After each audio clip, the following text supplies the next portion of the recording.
There are names that appear so consistently across the archives of the Second World War. In German after-action reports, Soviet staff assessments, British military histories, and American War College analyses, that eventually the repetition stops feeling like coincidence and starts feeling like a verdict. One name appears more than almost any other when historians argue about operational command on the Western and Eastern fronts. Not Hitler's name, not Guderian's, not Zhukov's, though all of them are everywhere.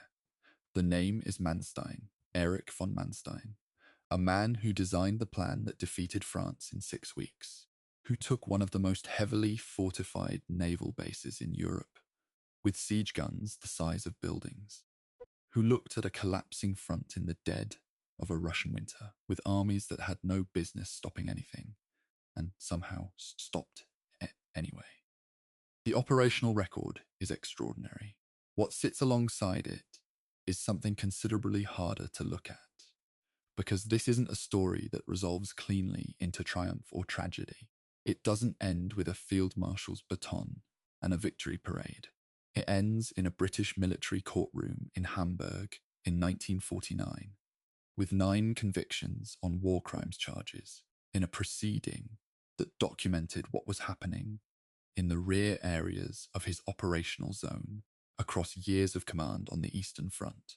It ends with a memoir, widely read, brilliantly written, and systematically misleading, that helped construct a post-war myth about the German army so durable that professional historians spent 4 decades carefully dismantling it. It ends with a man who could see through every opponent's strategic assumptions with surgical clarity, and who never once turned that clarity on the regime he served. Brilliant blindness. That is, in the end, what the Manstein story is about. Over the next several hours, this documentary moves through the complete arc of his life, from a Prussian cadet school in the final years of the 19th century, through the trenches of the First World War, through the planning rooms and command posts and headquarters trains of the Second, all the way to a prison cell in Westphalia and a quiet retirement in Bavaria, while the history of what his army had done was slowly, irreversibly being reassembled from the archives. The operational campaigns are here. France, Crimea, Stalingrad, Kharkov, Kursk, the long retreat across Ukraine. So is the other history. Both of them are documented. Neither one cancels the other. And the only way to understand what Erich von Manstein means for military history, for German memory, for how professional institutions relate to moral responsibility, is to hold both in the frame at the same time. If this kind of long-form, deeply researched documentary history is what you're looking for, consider subscribing. There's a great deal more where this came from, and if you stay until the end, I'll tell you something about Manstein's post-war life that almost nobody talks about. Chapter 1. The Prussian Inheritance. He wasn't born Manstein. That's the first thing to understand. And it matters more than it might initially seem. Erich was born into the Lewinsky family in Berlin on the 24th of November, 1887. The son of an artillery general, into a class of people for whom military service wasn't a career choice so much as a family inheritance, like the shape of a nose or the colour of a coat of arms. His mother died not long after his birth, and a childless aunt, whose husband bore the name von Manstein, adopted him. The adoption was legal, formal, and total. He took their name, he entered their world, and in a culture as obsessed with lineage and professional pedigree as the Prussian officer class of the late 19th century, the name you carried into a room was also a kind of credential. I find myself thinking about that adoption a great deal when I read his later career. There's something about the shape of Manstein's biography. The man who enters an institution not entirely as himself, who proves himself through performance rather than pure birthright, who is always slightly operating within a system that he must navigate rather than simply inhabit. That feels structurally meaningful. Whether it actually drove anything is psychology is something I can't know. His memoirs don't address it directly, but it's there, in the background. He attended cadet training at Ploen, and then in Berlin, following the standard formation of the Prussian military professional class. By 1906, he had passed out of the corps and received his commission, entering an army that was, at that moment, one of the most technically sophisticated military organizations in the world, and also one that was quietly heading toward the greatest catastrophe in European history. He couldn't have known that, of course. Nobody fully knew it. But the institution he was joining was already developing the doctrines, the staff culture, the particular combination of operational brilliance and political naivety that would define the catastrophe when it came. The First World War shaped him in the specific way that it shaped nearly every senior German officer of the Second World War, which is to say, it taught him things that were simultaneously true and dangerous. He served on both the Western and Russian fronts. He was wounded while charging a Russian position, a physical fact that appears in multiple sources, and moved into staff work afterward. Staff work in the German army of the First World War was a serious intellectual enterprise. The German general staff system, going back to von Moltke the Elder, had produced something unusual, an officer culture that genuinely valued operational thinking, map work, logistical analysis, and the careful study of what had gone wrong in previous campaigns. Manstein absorbed all of it. By the time the First World War ended, in the autumn of 1918, he was a captain, a modest rank for an officer who had served the entire war, but a rank that came with significant staff experience and a very detailed mental library of what mass industrial warfare actually looked like at the operational level. He had seen the Western Front's grinding attrition. He had served on the more fluid Eastern Front. He understood, in a way that many officers didn't, the difference between a war of position and a war of movement. And he had strong instincts about which one he preferred. The interwar period is where the intellectual formation deepens, and where the future Second World War commander really starts to take shape. Between 1920 and 1937, Manstein held a series of staff positions that built his reputation as one of the more analytically gifted officers in the German army. He rose through the ranks, major colonel, major general, at roughly the pace the system allowed, but always with the stamp of someone who was being watched as exceptional. The Reichswehr of the Weimar period was a tiny army by design. The Treaty of Versailles had capped Germany at 100,000 men. But that constraint produced something unexpected. A professional corps of officers who had nothing to do but think, read, wargame, and theorize. Manstein was perfectly suited to that environment. By 1936, he had reached the rank of Major General. By 1938, he was a Lieutenant General. The German army was expanding rapidly now. Hitler's rearmament program had torn up the Versailles limits, and Manstein was moving up inside an organization that was simultaneously growing faster than it could absorb new officers, and beginning to intersect, in complicated ways, with a political leadership whose goals and methods were unlike anything the old Prussian officer tradition had prepared its members to navigate. That tension between the professional military culture Manstein had been trained in and the political reality of the Third Reich is something the official record is full of, and his own memoir is carefully arranged around. He wasn't a Nazi ideologue. That much seems clear from the historical record. But he wasn't a resistor either. He was something in between, which is a category that history tends to find the hardest to place. The story of what he did with his professional gifts inside the system that he chose to remain in is what the rest of this documentary is about. In 1939, when Germany invaded Poland in the 1st of September, Manstein was serving as Chief of Staff to General Gerd von Rundstedt's Army Group South. The Polish campaign was short, roughly 5 weeks from first crossing to the final organized resistance. Manstein's role was largely administrative and operational planning. Important work, but not yet the kind of work that would make his name internationally known. That was still coming. It was less than a year away. What the Polish campaign did was give him a close-up look at the Wehrmacht as a functioning instrument of modern mobile war. He saw what the panzer divisions could do when they had room to move, when the enemy's command and control had been disrupted, when the combination of armored thrust and air support created a tempo that defending forces couldn't match. He was taking notes.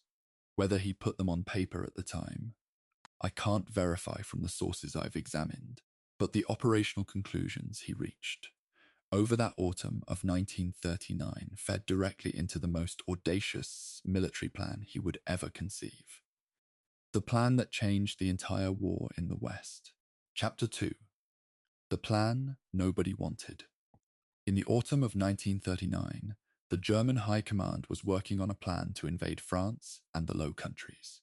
The plan they had, the original Fall Gelb, or Case Yellow, was, in Manstein's judgment and in the judgment of several subsequent historians, deeply conservative to the point of being strategically useless. It called for a broad offensive through Belgium, broadly repeating the logic of the old Schlieffen plan from the First World War, with the weight of the attack swinging through the north. The French and British armies would see it coming.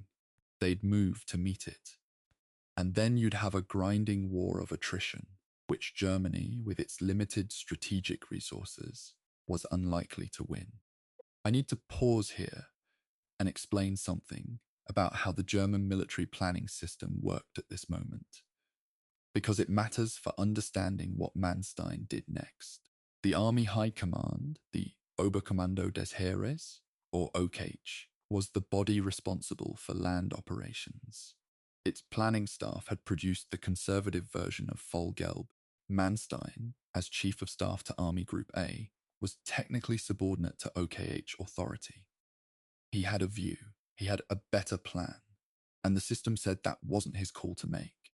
His view was this: concentrate the armoured forces, the panzer divisions, and drive them through the Ardennes forest.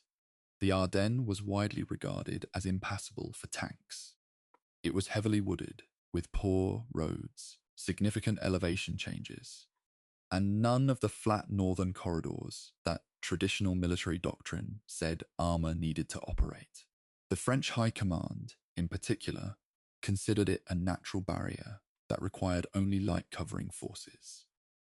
That assumption, Manstein believed, was precisely the opportunity. If you could move armour through terrain the enemy considered impassable, you emerged behind their strongest forces on the Meuse River, with a corridor to the English Channel and the possibility of cutting off the entire Allied force in Belgium. The OKH rejected the idea multiple times. Manstein's determined persistence on this point irritated both OKH leadership and his immediate superiors. There is a significant historiographical question about exactly how many versions of the memoranda he submitted and exactly when. The documentary record here is contested, but the broad pattern is clear. He pushed, the High Command pushed back, and his advocacy became uncomfortable enough that in February of 1940 he was given a corps command and effectively moved sideways, out of the planning loop. Except that before he left, something unexpected happened. He got access to Hitler. Exactly how this came about, whether through a scheduled meeting, a social encounter, or deliberate maneuvering, the sources I've read give slightly different accounts, and I'm not going to invent a dramatic scene around it. What's documented is that Manstein presented his concept directly to Hitler. In early February of 1940, Hitler was immediately enthusiastic, and within weeks the plan was being revised in OKH to incorporate Manstein's core idea. The armoured thrust through the Ardennes became the main operational concept for the invasion of France. Here is where the historian in me has to be careful, because the credit question for the Manstein plan is genuinely complicated. Franz Halder, the OKH chief of staff, and other staff officers contributed substantially to refining the final version. Some German staff officers were simultaneously developing similar ideas independently. The specific operational details, the timing, the logistics, the force allocations, went through significant modifications after Manstein's involvement. Calling it simply the Manstein Plan is accurate as a shorthand, but it flattens a collaborative planning process into a single name. What's not complicated is that the central strategic insight, drive armor through the Ardennes, cut north, encircle the Allied forces, originated with Manstein, was initially rejected by the institutional military establishment and succeeded largely because it did exactly what the French and British weren't prepared for. The invasion of France and the Low Countries began on the 10th of May, 1940. By this point, Manstein was commanding an infantry corps, the 38th, which he led in the southern part of the offensive. He wasn't commanding the Panzer breakthrough himself. That was Guderian's show, and Rommel's. But Manstein was watching, advancing, and doing solid corps-level work in an offensive that was proceeding at a speed that shocked even the people running it. The German breakthrough at Sedan on the 13th of May was one of the fastest and most consequential breakthroughs in the history of armoured warfare. Within roughly 10 days, German armour had reached the Channel coast. The fall of France. 340,000 Allied troops evacuated from Dunkirk between the 26th of May and the 4th of June. The French armistice signed on the 22nd of June. 6 weeks. An entire campaign in 6 weeks against an army that in terms of raw numbers of tanks and artillery was roughly comparable to the German force opposing it. The Manstein plan hadn't just worked. It had worked so completely, so rapidly, that it created its own mythology. And mythology is dangerous, because it convinced the German high command, and arguably Hitler himself, that this kind of rapid, decisive operational brilliance could be reproduced against any opponent, under any conditions, on any terrain. Russia is different terrain. Russia is different conditions. Manstein knew this. He had served on the Eastern Front in the First World War, but in the summer of 1940, with France beaten and Britain apparently irrelevant, that knowledge sat somewhere in the background. He was promoted to full general at the end of the French campaign. The promotion was deserved. The campaign had been a masterpiece, at least at the operational level. What came next would test whether operational mastery was enough. It wasn't. But that's a chapter still to come. For now, in June of 1940, Manstein stood at the height of what the Wehrmacht could do when everything was working, when the plan was bold enough to paralyze an opponent's thinking before a single tank had crossed a border. He was 52 years old. The best and the worst of his career was still ahead of him. Chapter 3, Operation Barbarossa and the Race for Leningrad, the 22nd of June, 1941. Operation Barbarossa. 3 million German troops crossing into the Soviet Union along a front stretching roughly 1,800 kilometers from the Baltic Sea to the Carpathian Mountains. It was the largest land invasion in recorded history, and within that enormous operation, Manstein commanded the 56th Panzer Corps, one of the armoured spearheads tasked with driving north toward Leningrad. I want to take a moment to describe what Panzer Corps operations in the first weeks of Barbarossa actually looked like at the command level, because it's easy to read about these vast distances on a map and lose the human scale of the command problem. A corps commander in a mobile advance was not sitting safely behind the lines, receiving reports.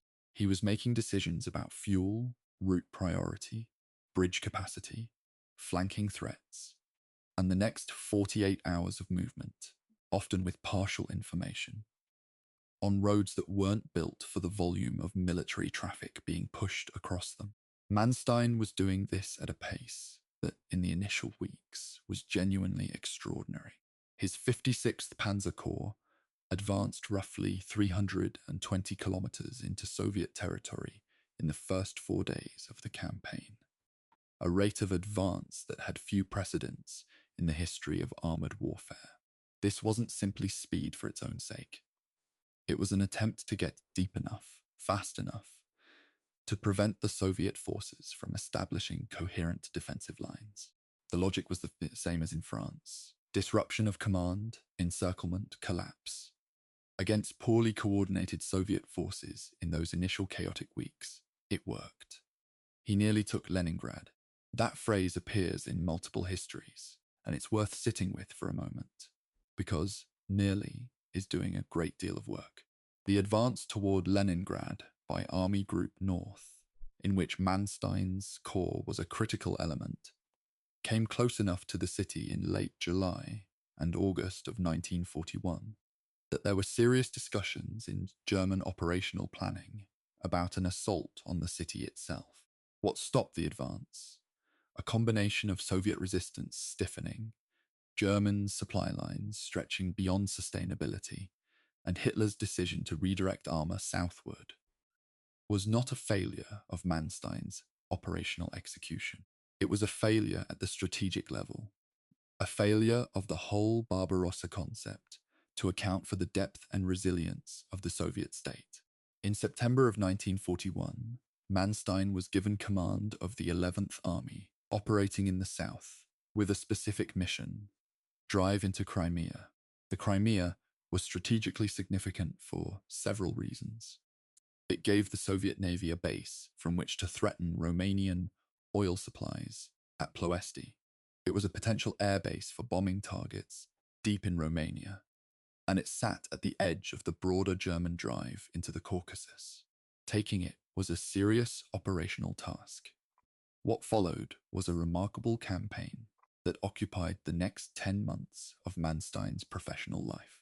His 11th Army broke through the Perekop Isthmus, the narrow land corridor connecting Crimea to the mainland, in October of 1941, in fighting that was fierce and logistically demanding.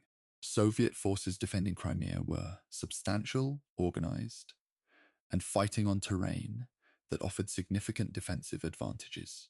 The breakthrough wasn't quick, and it wasn't clean, but it was methodical in the way that Manstein's best operational work tended to be methodical. By November and December of 1941, his forces had pushed through most of the Crimean peninsula. The exception was Sevastopol, the great fortress city at the southwestern tip of the peninsula, one of the most heavily fortified naval bases in the Soviet Union. Sevastopol sat on a set of ridges and valleys that channeled attackers into killing grounds. It had underground ammunition magazines, layered defensive belts, coastal artillery, and a garrison that understood what the city meant to Soviet morale. Taking it would require something more than a mobile advance. It would require a siege. Meanwhile, in January of 1942, the Soviets launched an amphibious operation to relieve pressure on Sevastopol, landing forces on the Kerch Peninsula, at the eastern end of Crimea. This split Manstein's attention and resources in a way that wasn't comfortable. He was now managing both an ongoing siege and a secondary front in the east of the peninsula. The Kerch Peninsula operation produced some of the most tactically complex fighting of the Crimean campaign, and it produced a significant Soviet defeat. Manstein's forces surrounded and destroyed the Soviet forces there in May of 1942, taking, according to the sources, more than 150,000 prisoners in that single operation. That freed him to focus entirely on Sevastopol. And what he brought to bear on it was, by any measure, the heaviest siege artillery concentration of the entire Second World War, including the famous 80-centimeter railway gun, the Schwerer Gustav, the largest caliber artillery piece ever used in combat, along with heavy mortars designated Karl, and a Luftwaffe commitment that reportedly dropped more bomb tonnage on Sevastopol in the siege than had been dropped on London, Rotterdam, and Warsaw combined. Those comparative numbers appear in multiple sources, and I find them genuinely staggering, even after spending considerable time with the material. The final assault on Sevastopol began on the 7th of June, 1942. By the 3rd of July, the city had fallen. Manstein was promoted to Generalfeldmarschall, Field Marshal, on the 1st of July, 1942, while the battle was still in its final stages. He was 54 years old. He had taken one of the most heavily defended fortresses in Europe, managed 2 simultaneous operational fronts in Crimea, and turned what should have been a strategic diversion into a complete German victory in the peninsula. Hitler's congratulations were warm. Manstein's reputation inside Germany and among the professional military establishment on both sides was at its absolute peak, what nobody could fully see in July of 1942. What I think even Manstein didn't fully appreciate, though his memoirs suggest he had some awareness of it, was that the trajectory of the whole Eastern Front war was about to change in ways that no amount of operational brilliance was going to reverse. Chapter 4. The world turns at Stalingrad. There's a before and an after in the history of the Eastern Front. The dividing line is Stalingrad.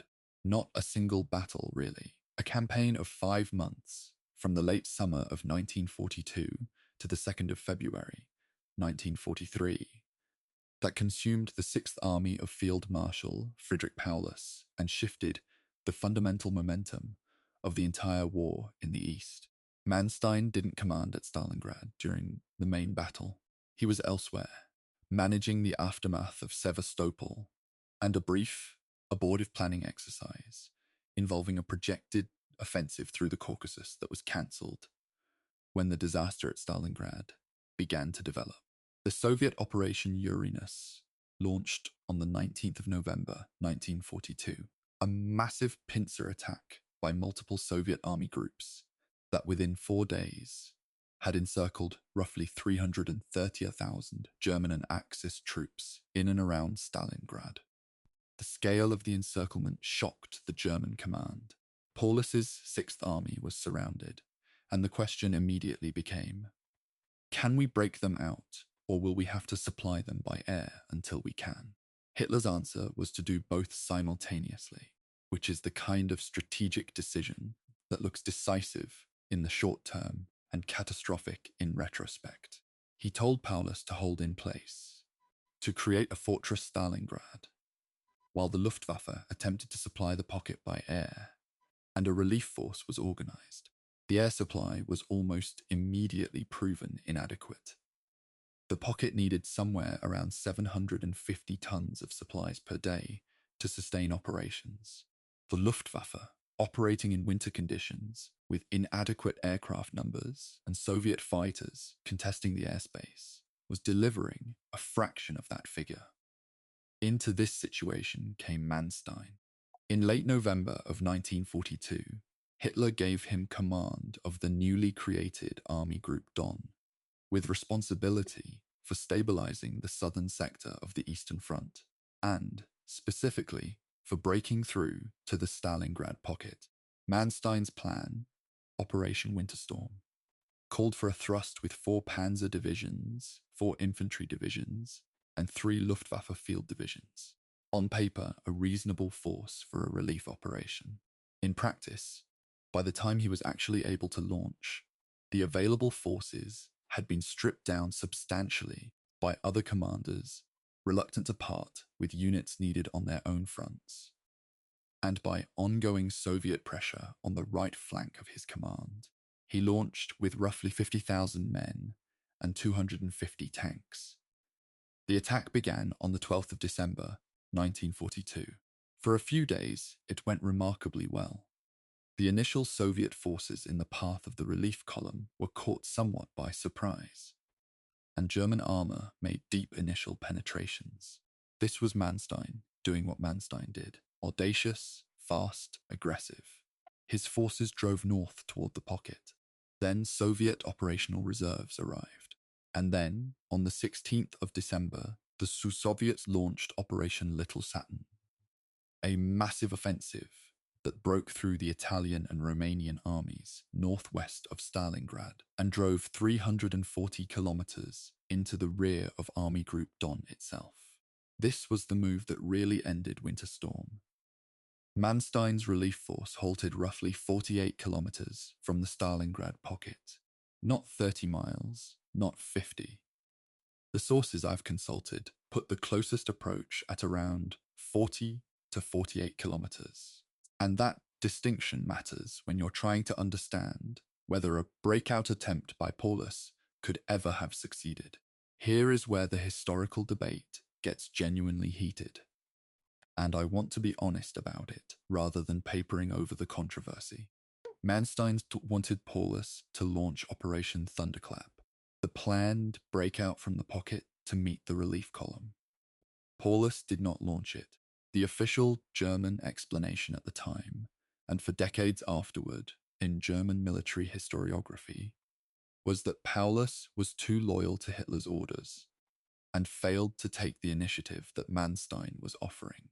A different interpretation, one that has gained significant traction in more recent scholarship examining Soviet archival material, is that the breakout was operationally impossible regardless, that Paulus's armor had insufficient fuel to cover even the minimum distance to the relief column, that Soviet forces inside the pocket's perimeter had grown too strong, and that even a successful link-up would have resulted in catastrophic losses. By the 23rd of December, Winter Storm had shot its bolt. Manstein's relief force began withdrawing. On the 2nd of February 1943, the 6th Army surrendered. Roughly 91,000 men entered Soviet captivity. Fewer than 6,000 would eventually return to Germany. I've spent a lot of time with the operational records of this period, and what strikes me is not that Manstein failed. The task was probably impossible by the time he received it, but that the entire Winter Storm episode reveals something structural about the German command system by late 1942. Hitler was making decisions that professional military judgment couldn't override. Manstein could plan brilliantly. He couldn't override strategic decisions made above him. That gap between operational brilliance and strategic reality defined everything that followed. Germany had lost its 6th Army. A hole had been torn in the southern front that was hundreds of kilometers wide. And somewhere in that gap, operating with fragments of armies and units that had been fighting continuously for months, Manstein was already thinking about his next move. That move, executed in February and March of 1943, would be the high watermark of German military achievement in the East. Not the capture of a city, not a defensive success, an offensive counterattack out of apparent defeat that is still studied in war colleges today. Chapter 5, The Backhand Blow, Kharkov, 1943. In February of 1943, the situation on the southern sector of the Eastern Front looked, from a Soviet perspective, like total opportunity. Stalingrad had just produced the greatest German defeat of the war. The 6th Army was gone. German and Axis forces were in retreat across a wide arc of southern Russia and Ukraine. Soviet commanders, emboldened by the success of Operations Uranus and Little Saturn, were pushing hard, extending their advances, driving west, reaching for the Dnieper River. The mood in Moscow was one of growing confidence, approaching something close to strategic euphoria. That mood was a problem, not because confidence was wrong, but because it was creating overextension. I've read the Soviet operational assessments of this period, at least in translated excerpts, and what's striking is the gap between what Stavka believed about German capabilities and what was actually on the ground. Soviet intelligence had concluded, largely correctly, that the Wehrmacht lacked major operational reserves on the southern front. What they didn't know, or didn't fully wait, was that 3 elite Waffen-SS panzer divisions had been transferred east from France. Those divisions were fresh, fully equipped, and positioned on Manstein's front in a way that didn't appear in Soviet intelligence assessments. Manstein had been watching the Soviet advance with the particular attention of a man who knows an opportunity when he sees one. The Soviet spearheads pushing toward the Dnieper were advancing on a narrow front, their flanks exposed, their supply lines stretched over roads and railways that were themselves contested. They had momentum, but not depth. The German line was collapsing in front of them, but collapsing in a way that was pulling those spearheads further and further from their support. It's the kind of situation that in military theory is called an overextended advance, and it's one of the classic setup conditions for a counter-encirclement operation. He counterattacked on the 19th of February, 1943.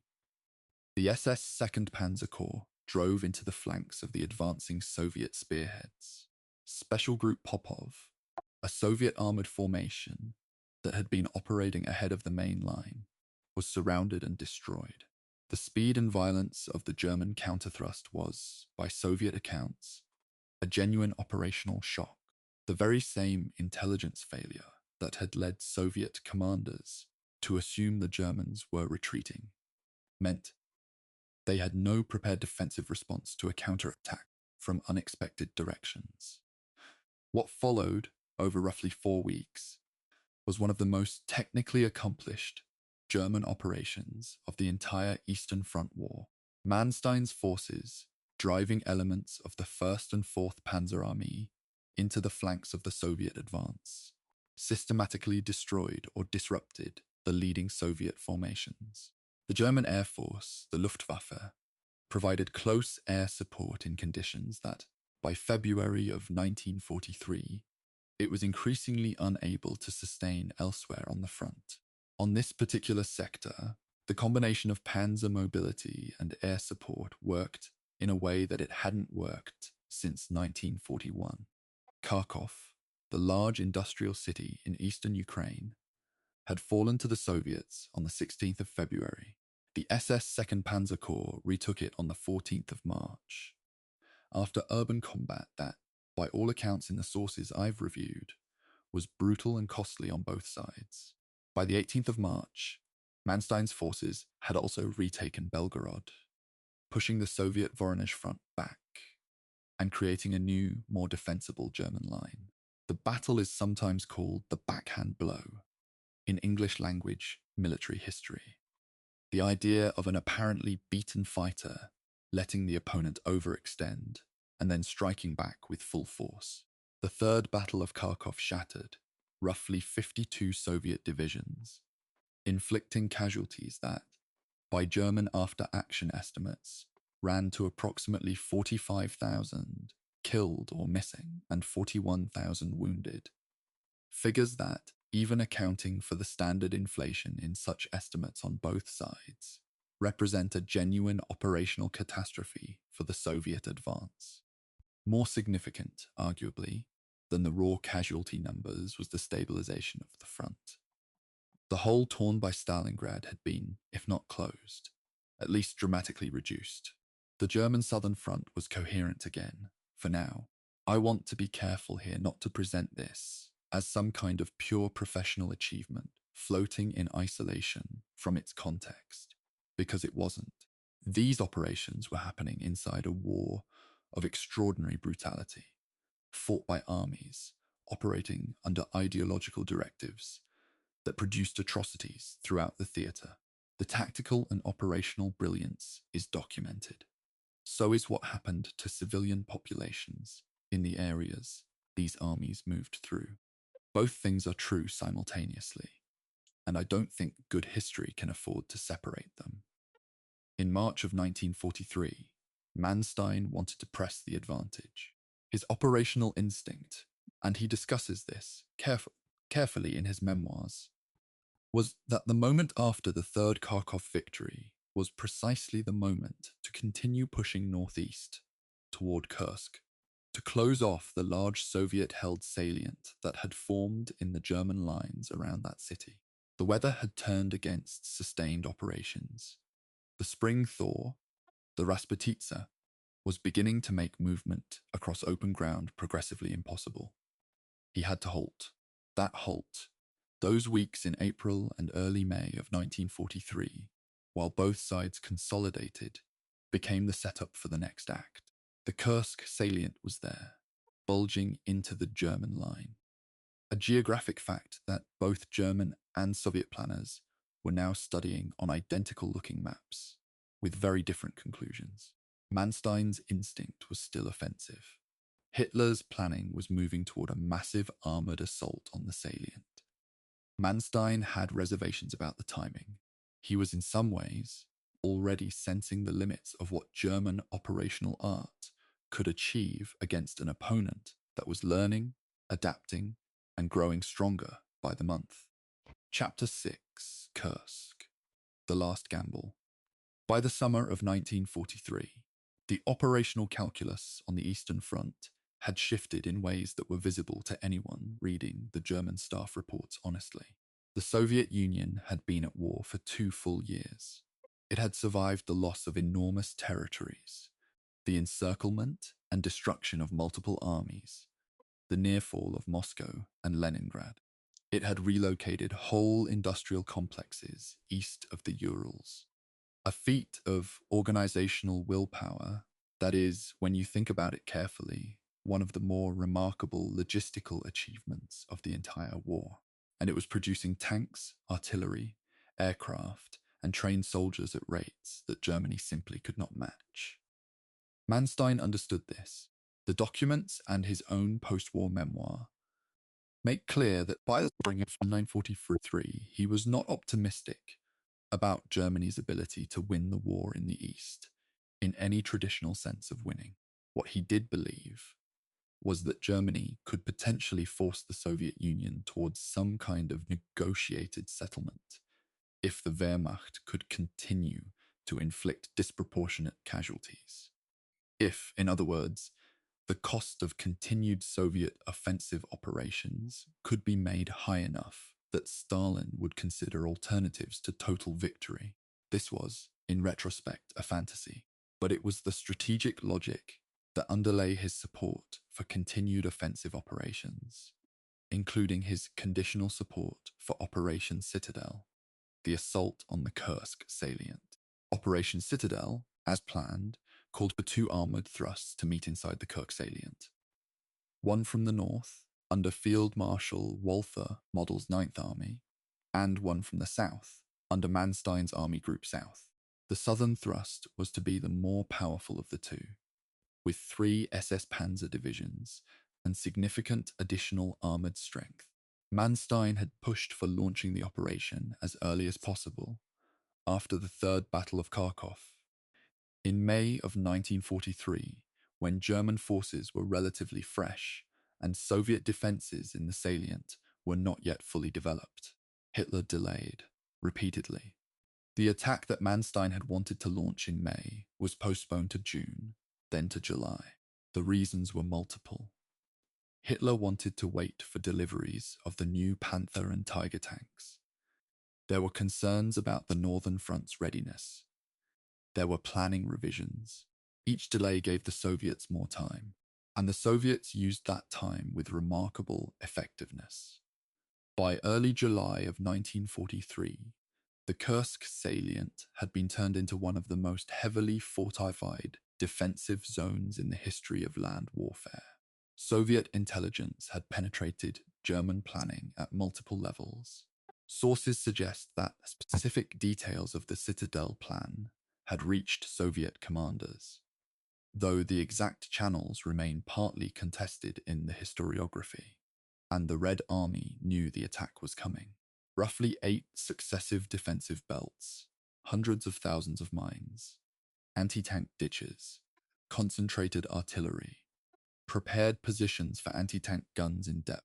The Soviets had essentially built a defensive system designed specifically to absorb German armor and bleed it white before launching their own counteroffensive. This was not the disorganized Soviet army of 1941, caught in the open by a surprise attack. This was an army that had been studying German operational methods for 2 years and was now very deliberately using German doctrine against its originators. The attack began on the 5th of July, 1943. Manstein's southern thrust initially made progress. The SS Panzer Corps drove into the southern face of the salient with considerable force, and by the 9th and 10th of July had advanced significantly into the defensive belts. The fighting was of a character that is difficult to convey without getting into unit-level detail. Dense, attritional, fought among minefields and prepared positions, with both sides suffering heavy armor losses.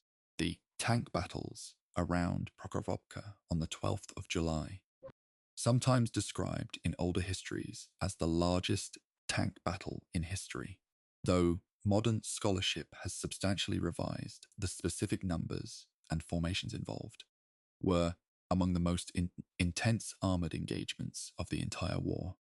Manstein, watching from his army group headquarters, believed the southern thrust was still developing positively as late as the 13th of July. He thought the Soviet defensive crust was cracking, that a few more days of pressure might produce the breakthrough the whole operation needed. What arrived instead was news from Hitler that Operation Citadel was being halted, partly because of the Anglo-American landings in Sicily on the 10th of July, which Hitler interpreted as requiring the transfer of SS Panzer divisions to Italy, and partly because the northern thrust under Model had essentially failed to make progress against the Soviet defenses. Manstein argued against halting. In his memoirs, which I've read closely, and which are clearly shaped by post-war considerations of self-justification, he argues that the Southern Front was on the verge of a decisive penetration when the order came to stop.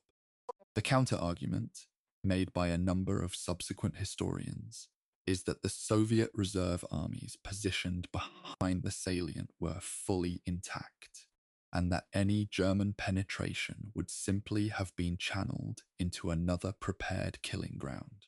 There's no way to know, definitively, which assessment is correct.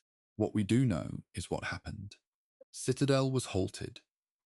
The Soviets immediately launched their own counter-offensives on both the northern and southern faces of the salient, and the strategic initiative on the Eastern Front passed permanently to the Red Army. Permanently is the right word. I want to be clear about that. After Kursk, there was no German offensive on the Eastern Front that constituted a genuine strategic threat to Soviet operational freedom. There were counterattacks, some of them skillfully executed. There were localized defensive successes. Manstein himself would continue to fight, brilliantly, in purely tactical terms, for another 9 months, with forces that were steadily depleted against an opponent that was steadily growing stronger. But the direction of travel was now fixed. What I find genuinely interesting as a historian is how Manstein responded to this new reality.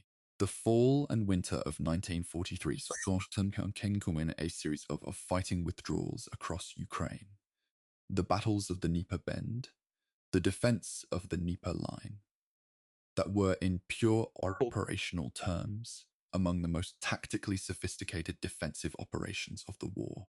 He had perfected what German doctrine called Bewegungskrieg, maneuver warfare, and he was now using it in reverse, trying to make every kilometer of German retreat cost the Soviet army more than it could afford. The problem was that Soviet operational commanders were learning Bewegungskrieg too, and they had more to spend. The relationship between Manstein and Hitler was deteriorating through this period in a way that both men's accounts, from very different positions, confirm. Manstein wanted operational freedom, the ability to trade space for time, to conduct flexible defense, to shorten the front. Hitler's standing orders were to hold every position, to treat retreat as failure, to yield no ground that had been taken in blood. These two operational philosophies were irreconcilable. The arguments in Hitler's headquarters became, by late 1943 and early 1944, bitter and increasingly open. Hitler found Manstein's requests for permission to withdraw infuriating. Manstein found Hitler's insistence on holding untenable positions strategically illiterate. In March of 1944, after a series of particularly difficult exchanges, and after the loss of Kharkov for the final time in August of 1943, and after the long retreat across the Dnieper, and after the failure to hold the Dnieper line, Hitler relieved Manstein of command. The dismissal came on the 30th of March, 1944. Manstein was given the Knight's Cross, with oak leaves and swords, a high decoration, and told he was being retired to the reserve. He was 56 years old. He would not command again.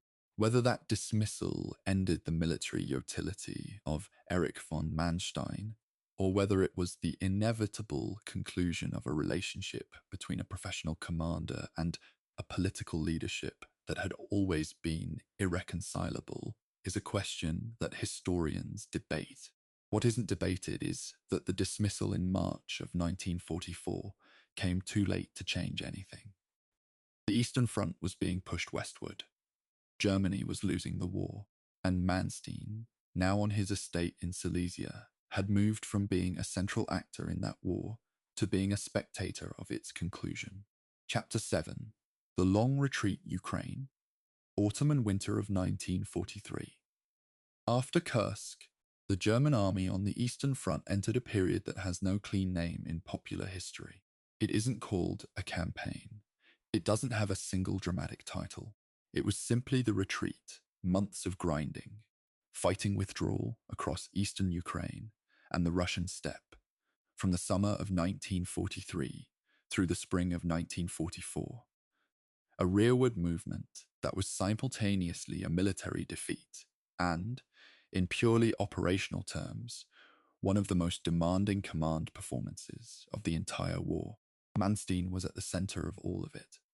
The role he played in this period is, I think, less understood than his more famous victories, and that's a gap worth trying to close. The Dnieper River was the next major geographic line. Hitler had placed enormous symbolic and strategic weight on the concept of holding the Eastern Wall, an imagined defensive fortification along the Dnieper that, when Manstein's forces actually reached it in the autumn of 1943, turned out to exist largely on paper. The construction program had barely begun. The line had no depth, few prepared positions, and a river that, while formidable in width, offered the Soviets multiple crossing opportunities. The Soviets crossed the Dnieper in late September of 1943 at multiple points, faster than the German High Command had anticipated, and the theoretical wall became a series of contested bridgeheads almost immediately. What Manstein was doing throughout this period, and I want to be specific about this rather than vague, was managing a front of roughly 700 kilometers with armies that were under strength, inadequately supplied, and taking casualties that were not being placed at anything close to the required rate. He was doing this while simultaneously arguing with Hitler about basic operational principles. Could he shorten the front by trading space? Could he create reserve formations by pulling back to more defensible lines? The answer from Hitler's headquarters was consistently no, or at best, not yet, with that not yet converting regularly into a flat refusal by the time the question was revisited. His preferred method in this period was what German doctrine called elastic defense. Yield ground under pressure, preserve formations intact, counterattack at points of Soviet overextension, then yield again. It wasn't the same thing as the aggressive operational counterstrokes he'd executed in France or at Kharkov, but it was using the same underlying logic.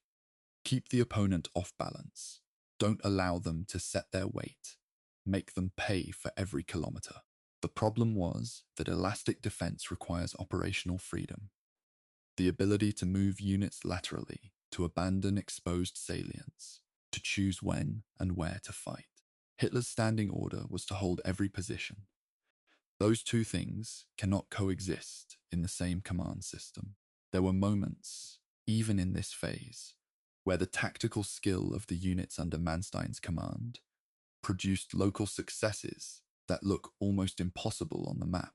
The rescue of the 1st Panzer Army from encirclement near Korsun-Cherkassy in the early months of 1944, sometimes called the Hube's Pocket Operation for the General Hans Valentin Hube, who led the surrounded force, is one example. Against Soviet forces that had closed a large encirclement, Manstein's relief operation broke through to the pocket, and most of the 1st Panzer Army escaped to the west, albeit with heavy equipment losses. The sources I've read describe Soviet commanders expecting a German surrender that never came. The pocket instead moving like a slow, grinding fist through the encirclement. It was remarkable, and it almost certainly saved tens of thousands of German lives. But it also illustrates the fundamental problem of this entire phase of Manstein's command. Every rescue operation, every local counterattack, every tactical success simply delayed the overarching strategic reality rather than changing it. The Soviet armies pressing westward had reserves, supply depth, and a production base that was outrunning Germany's ability to replace losses. The Lend-Lease program from the United States was now flowing into the Soviet Union in quantities that were beginning to materially affect Soviet operational capacity. The trucks, the radios, the food supplies that freed Soviet logistical capacity for warfighting. These weren't factors that any field commander could address through operational skill. They were structural, strategic realities. His communications with Hitler during this period were, by all accounts, increasingly strained. He was requesting operational freedom in terms that Hitler found professionally insubordinate and personally offensive. Not because Manstein was intemperate in the traditional sense, but because he was insistent, and in a way that didn't concede the basic premise that Hitler's strategic instincts were sound. He reportedly told Hitler in one meeting that what Germany needed was a single military commander for the Eastern Front who could coordinate all the army groups as a unified effort. And everyone in the room understood that he was describing a job that should be his. Whether that was audacity or sound military reasoning, the effect on Hitler was predictable. The relationship didn't break in a single moment. It eroded over multiple conferences, multiple requests denied, multiple positions abandoned in defiance of orders, because Manstein judged abandonment the only way to prevent total destruction of his forces. The gap between what he needed to do to preserve his armies and what Hitler would authorize grew wider through the autumn and winter of 1943. His armies were being pushed back, his requests were being refused. And at some point in that long sequence of operational decisions made under impossible constraints, the professional relationship between the general and his supreme commander became a kind of controlled collapse, each party knowing it would end, neither yet moving to end it. He was also managing, through all of this, the particular moral complexity of commanding in a theatre where the Wehrmacht's military operations and the regime's program of mass murder were occurring in the same geographic space, administered by the same German state apparatus. This is a subject I'll return to in more detail in a later chapter, because it requires its own treatment. But I want to note here, in the context of this operational period, that the Einsatzgruppen, the SS mobile killing units, were operating in territory under his military command throughout Barbarossa and the Ukrainian campaigns. The question of what he knew, when he knew it, and what he did or didn't do about it is not a marginal biographical footnote. It's central to the historical meaning of his command. By the early months of 1944, the situation was clear to everyone who was reading the operational maps honestly. The German position in Ukraine was unsustainable. Manstein's Army Group South was being pushed westward toward the Carpathians and the borders of Romania. The front was contracting, but not in a controlled way, in a way that threatened to become uncontrolled at several points simultaneously. And it was in this context, in late March of 1944, that Hitler called Manstein to his headquarters at the Berghof in southern Germany and dismissed him from command. The meeting was reportedly multi-day, intense, and concluded with the Knight's Cross and the formal end of Erich von Manstein's active military career. He was 56. He would live another 29 years. But his war, in the command's sense, was over. Chapter 8. The question that doesn't go away. Manstein and the War of Annihilation. I want to spend this chapter on something that some military history documentaries step around. The relationship between Manstein's military command and the Holocausts as it unfolded on the Eastern Front.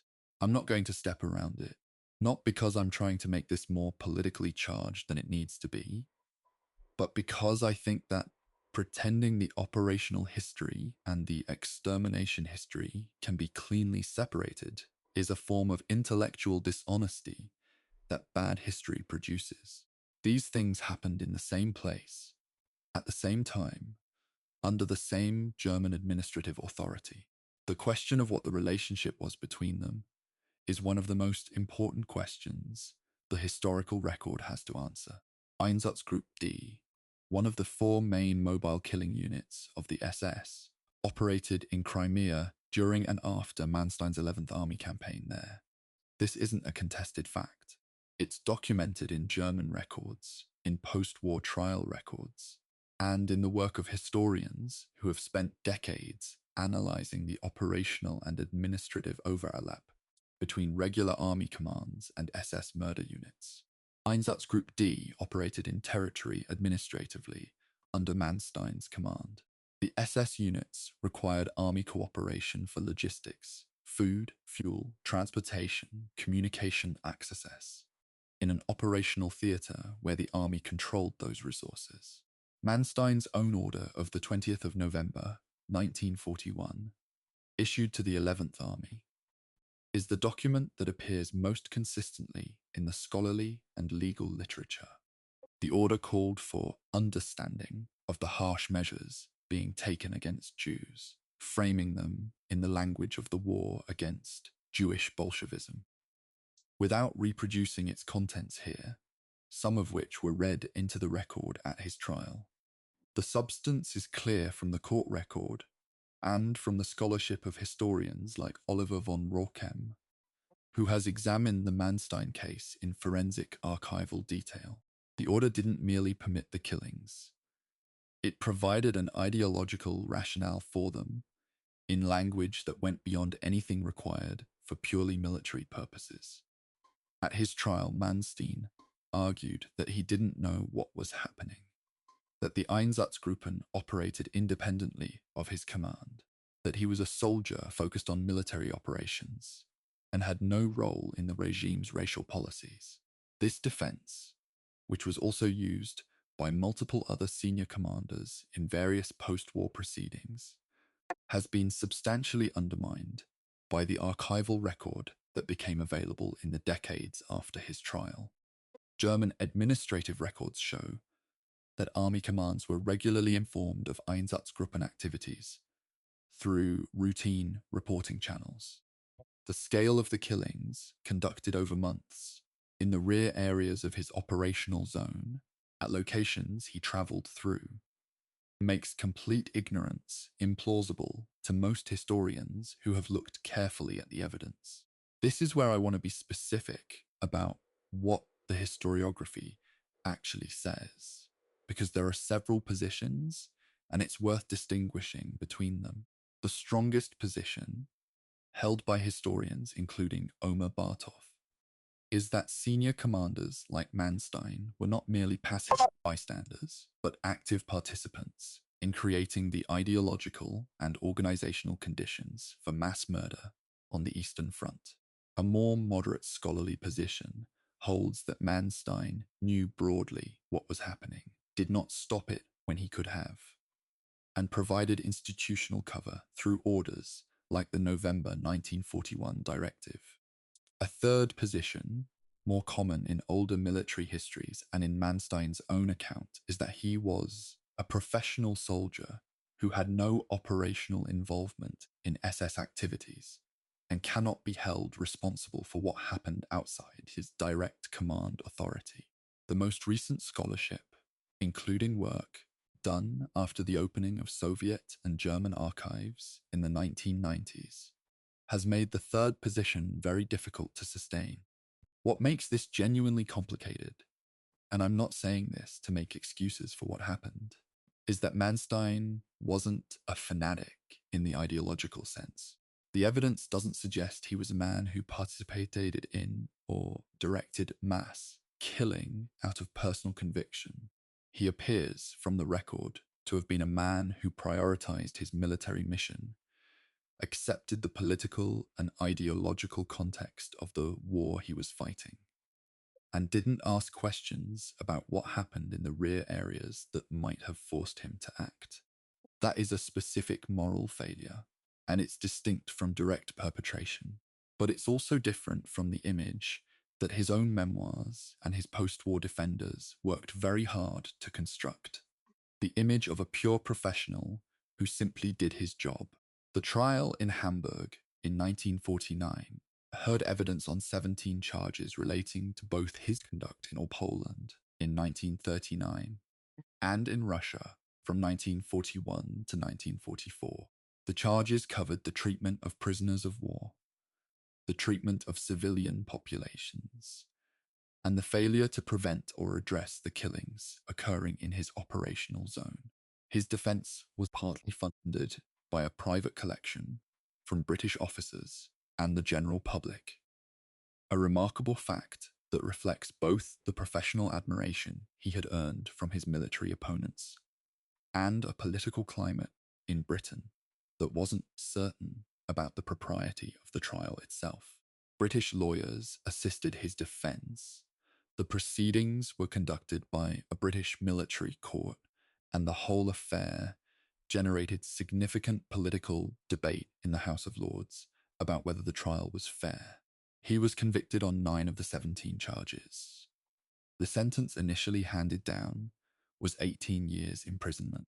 For a man of his profile, a field marshal, one of the most senior surviving German commanders, convicted of war crimes, 18 years was less severe than many observers expected and more than his British supporters wanted.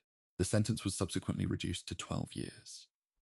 He was released in May of 1953, citing deteriorating health. Having served approximately 4 years in prison, he was 65 years old.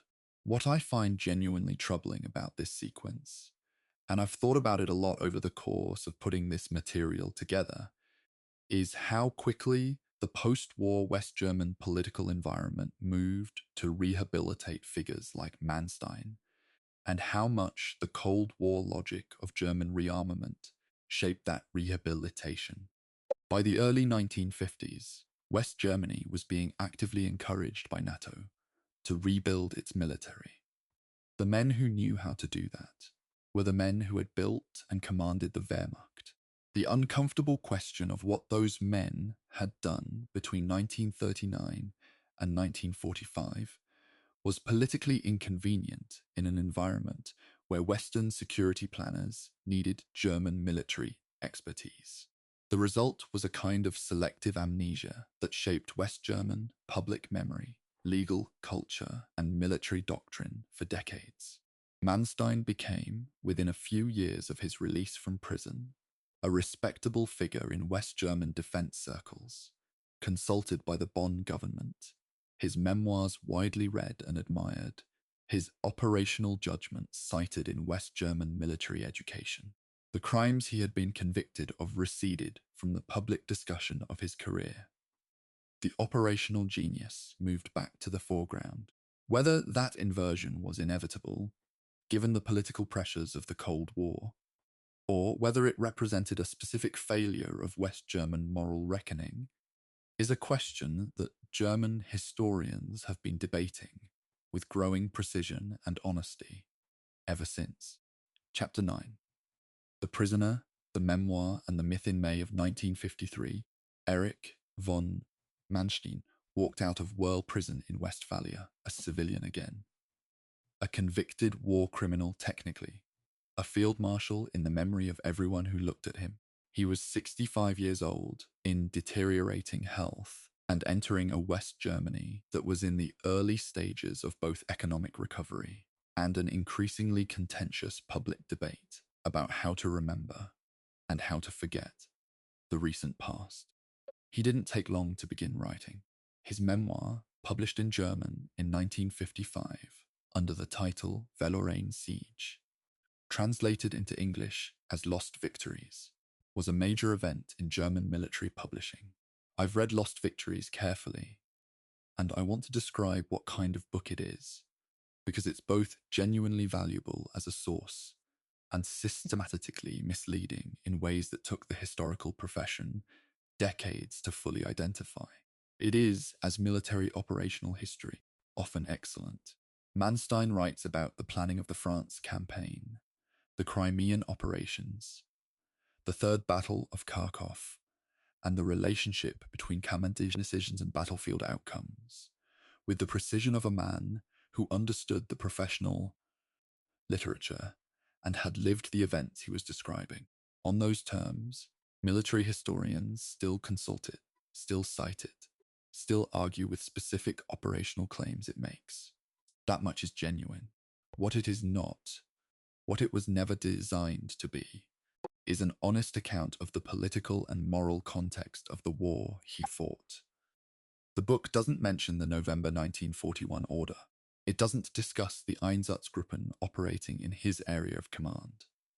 It doesn't engage with the war crimes trial or its findings in any substantive way.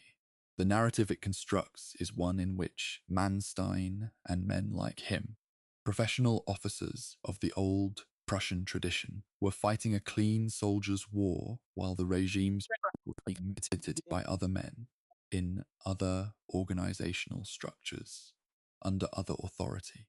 That separation, as we've established in this chapter and the previous one, doesn't match the documentary record, but in 1955, in a West Germany, where the primary sources that contradicted the narrative were not yet publicly available or widely analysed, the book shaped how an entire generation of readers, German, American, British, understood the Eastern Front.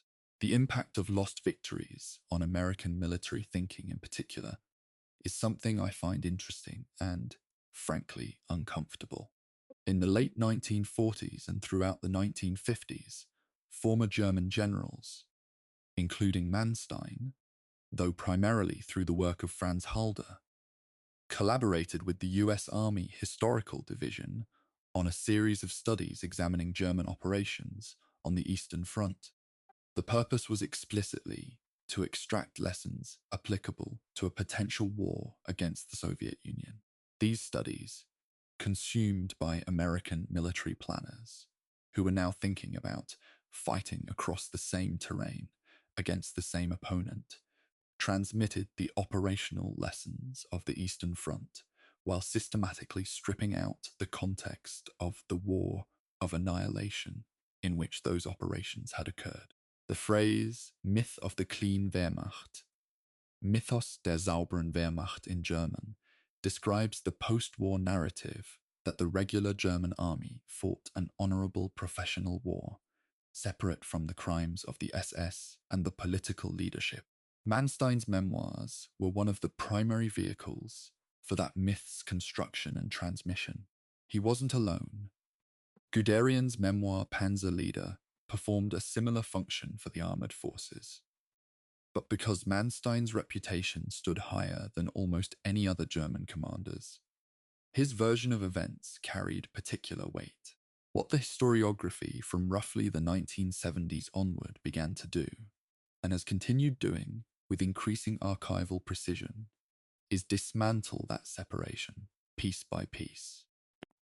The German military historical exhibition that toured West Germany in the 1990s, the so-called Vernichtungskrieg exhibition, displaying documents and photographs linking the regular army to mass atrocities, was a significant moment in that dismantling.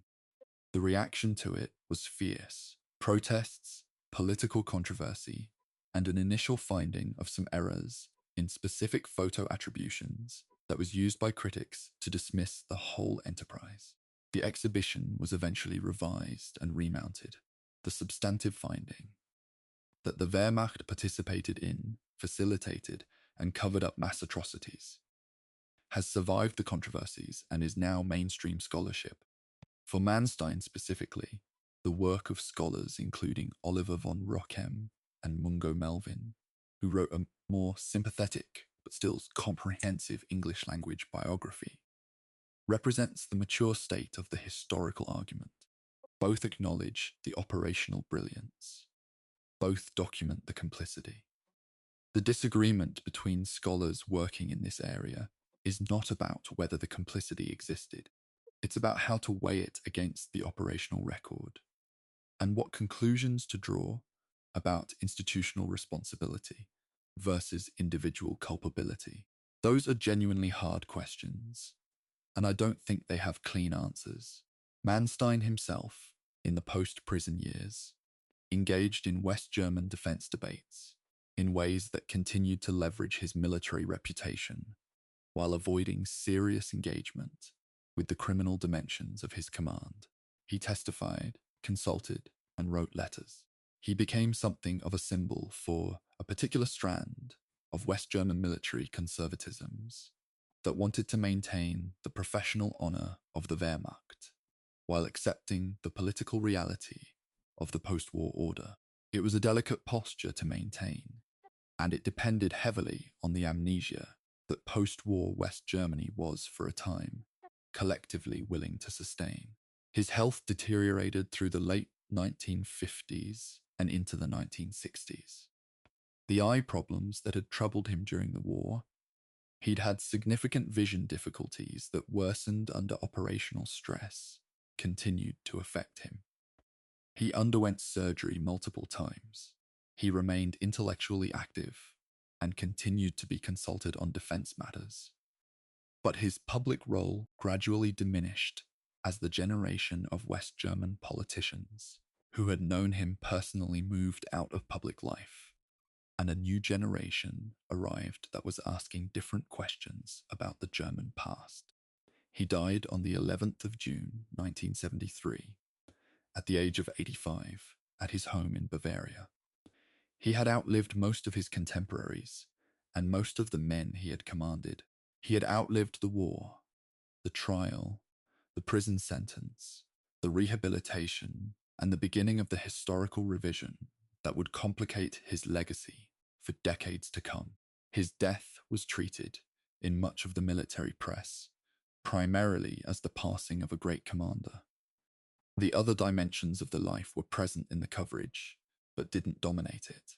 That balance, or imbalance, tells you something about where the historiographical argument stood in 1973, and how far it has moved since. Chapter 10. The Legacy Debate: Genius, Complicity, and History's Ledger. There's a tendency in popular military history to resolve complicated figures by deciding which side of the ledger wins. Was Manstein a genius? Was he a war criminal? Pick one. Move on. I think that framing is wrong, and not just because it's intellectually lazy.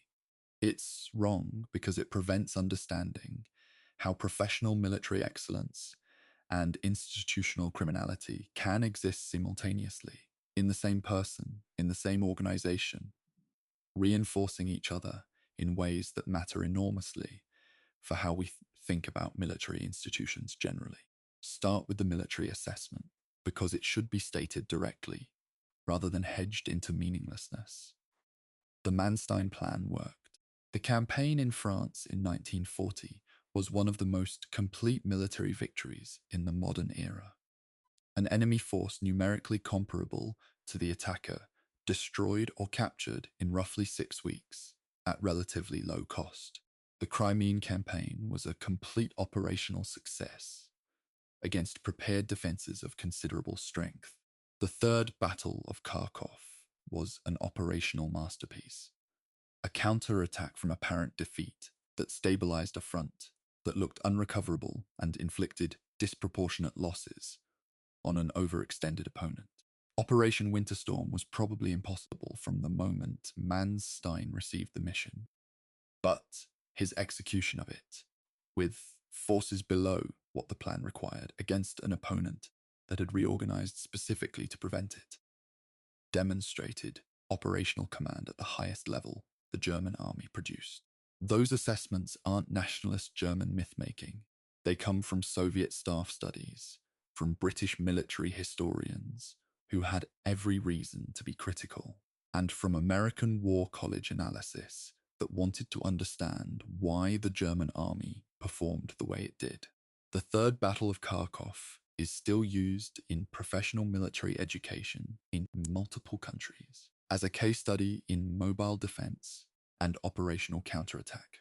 When the Israeli Defense Forces in the 1960s and 70s were developing their doctrine for fighting larger opponents on multiple fronts, they looked closely at exactly the kind of operational thinking Manstein represented.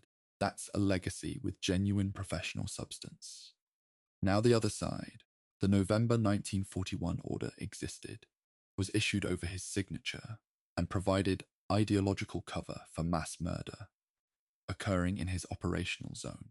He commanded in Crimea, a region where Einsatz Group D killed tens of thousands of people, primarily Jewish men, women, and children, during and after his military campaign there.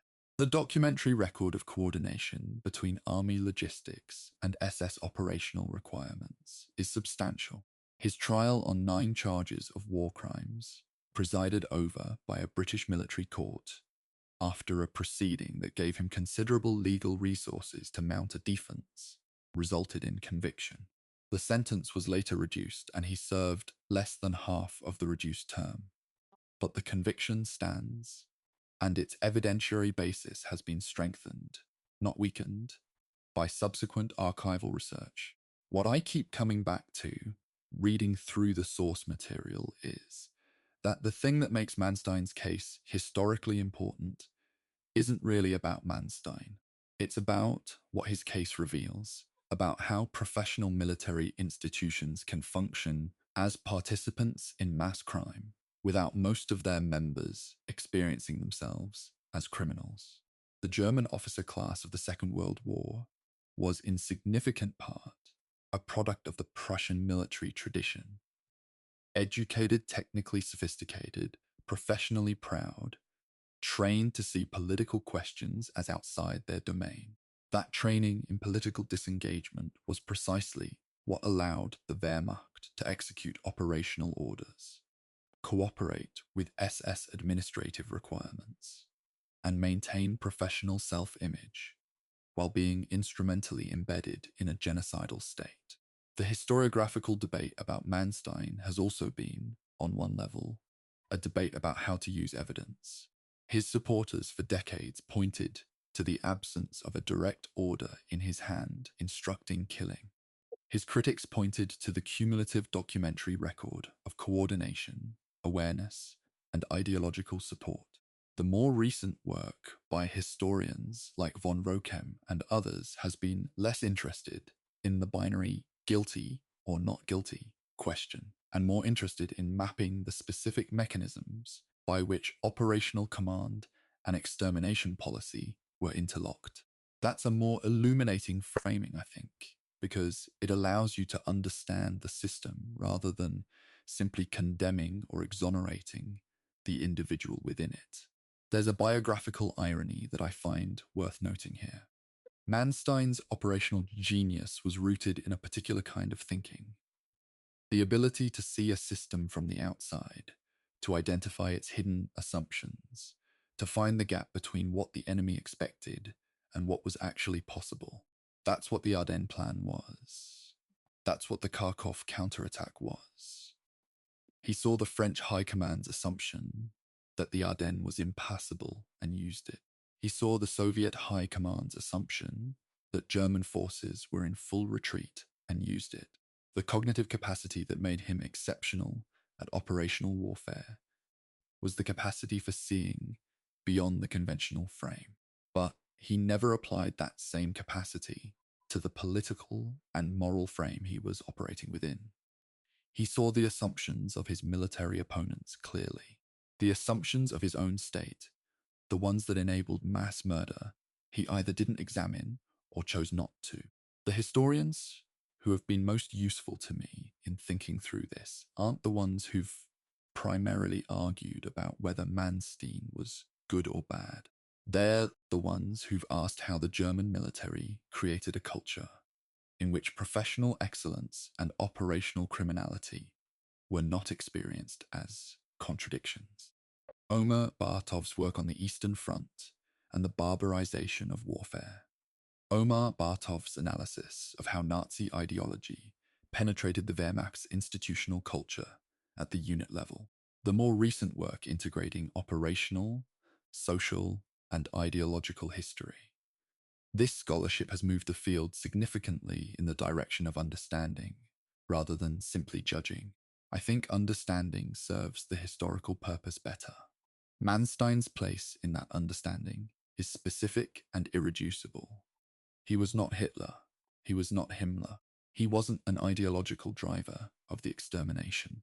But he commanded a theatre of war for 3 years in which extermination was occurring. And the documentary record shows him providing institutional, logistical, and ideological support to conditions that enabled it. He then spent the remaining decades of his life constructing and defending a narrative that minimized that role to the point of denial. The memoir helped create a mythology that slowed the historical reckoning with what the Wehrmacht actually was. Both of those things, the wartime conduct and the post-war narrative, are part of his historical meaning. His operational record will continue to be studied. The Manstein plan will be discussed in strategy courses for as long as people are analyzing how mobile warfare works and how bold operational thinking can outmaneuver conventional assumptions. The Kharkov counterattack will remain a textbook case, but the full history has to hold all of that alongside the November 1941 order, the Einsatzgruppen operating in his zone, the 9 counts of conviction, and the memoir that worked hard to make those things invisible. History that leaves one side of that out isn't military history. It's military mythology. And mythology, as I've found in my years of working through these archives, is much less interesting than the truth. Chapter 11. What the archives tell us. Sourcing.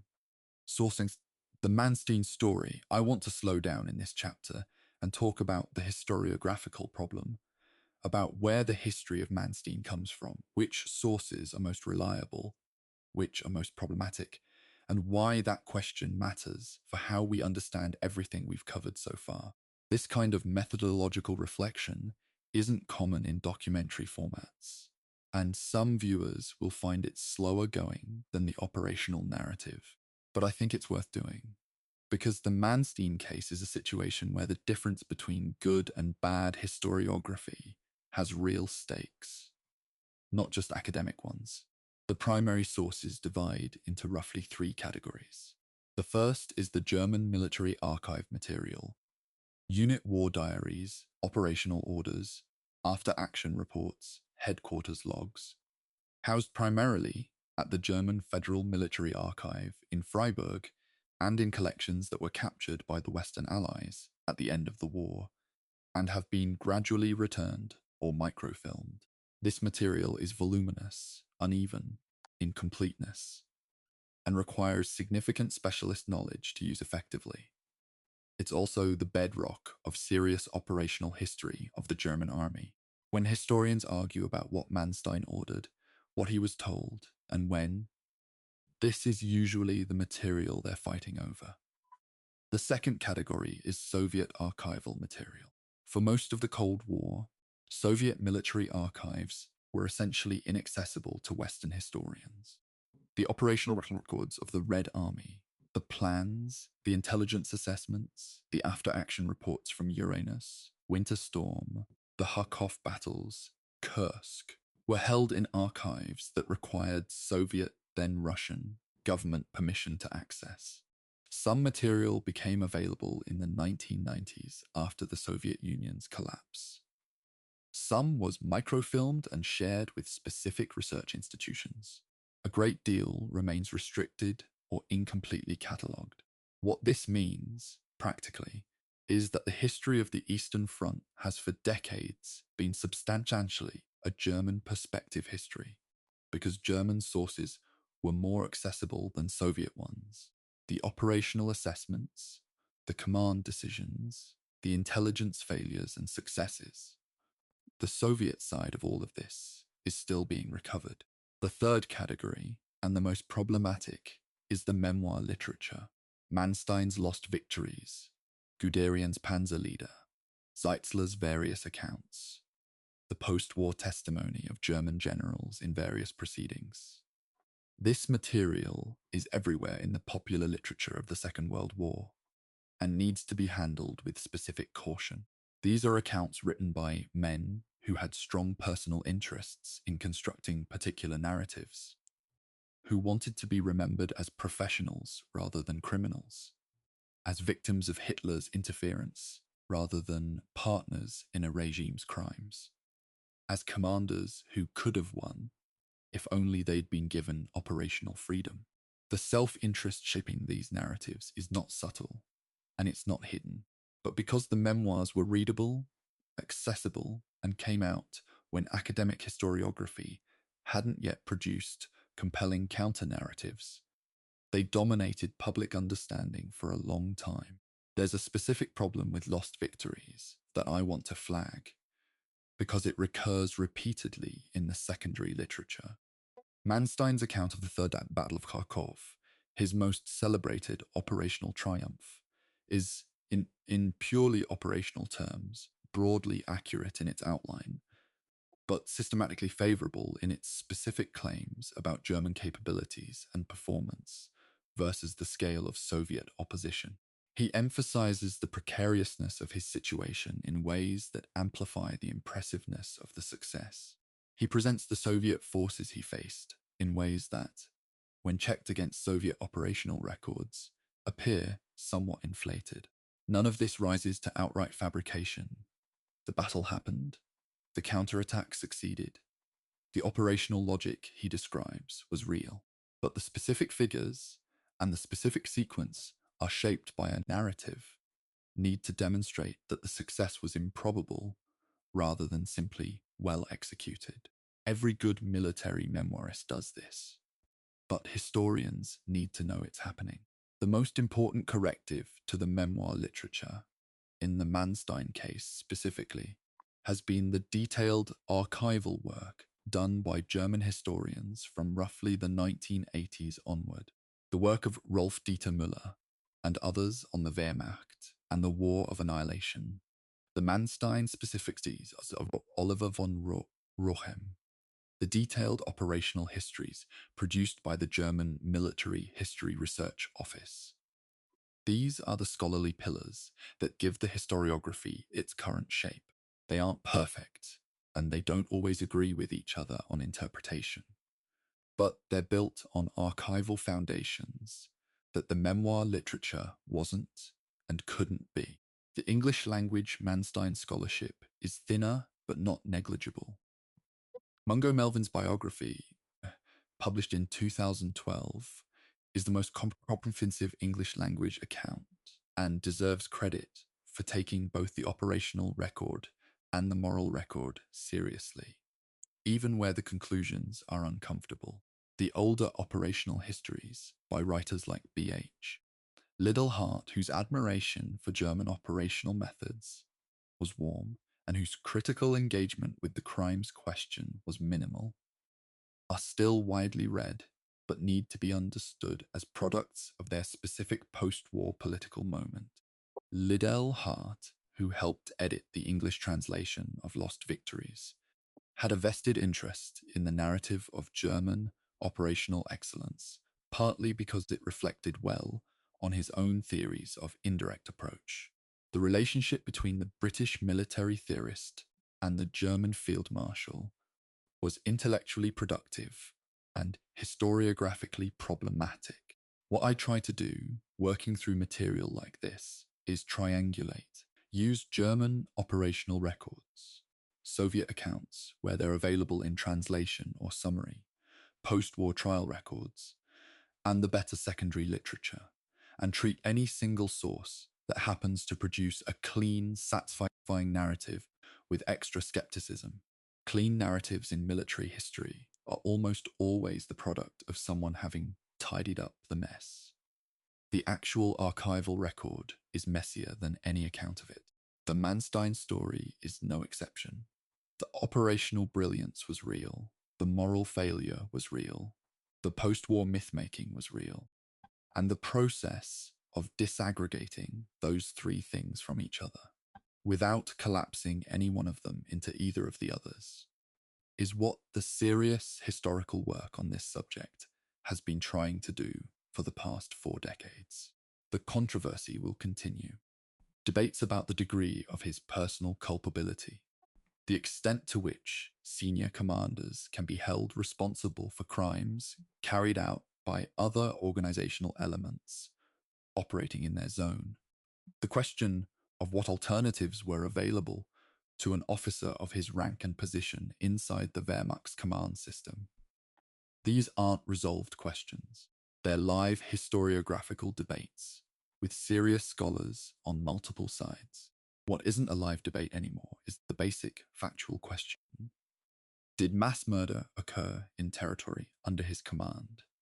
Did his orders provide ideological support for conditions enabling that murder? Did he subsequently construct a false narrative denying knowledge and responsibility? On those questions, the archival record has given answers that are difficult to read any other way. How you weigh those answers against the operational record, that's the harder question, and it may not have a final resolution. Chapter 12, The Cold War Calls, Manstein and the Rebuilding of German Military Power. In 1953, when Manstein walked out of Wörl prison, West Germany was not yet a military state. The Federal Republic had been founded in 1949. It was under Allied occupation authority in matters of security. Its political leadership was committed, at least publicly, to a new kind of German state. Democratic, Western-oriented, constitutionally constrained. And yet, by 1955, the Federal Republic would have its own army, again, the Bundeswehr, armed, uniformed, and integrated into the NATO command structure. The transition from occupied state to armed NATO partner happened extraordinarily quickly when you think about it. Barely a decade after the destruction of the Third Reich, and the men who made it possible were overwhelmingly men who had spent the preceding decade fighting in Hitler's Wehrmacht. Manstein was called upon by the West German government in 1956, 3 years after his release, the same year the Bundeswehr formally came into existence. The specific nature of his advisory role is not exhaustively documented in the sources available to me, so I won't construct a detailed account of specific meetings or memoranda that I can't verify. What is documented is the general shape of it. A man who had commanded army groups on the Eastern Front, who had supervised the construction of the Sevastopol siege, who had planned the Western offensive that defeated France in 6 weeks, was being asked to help design a new West German army.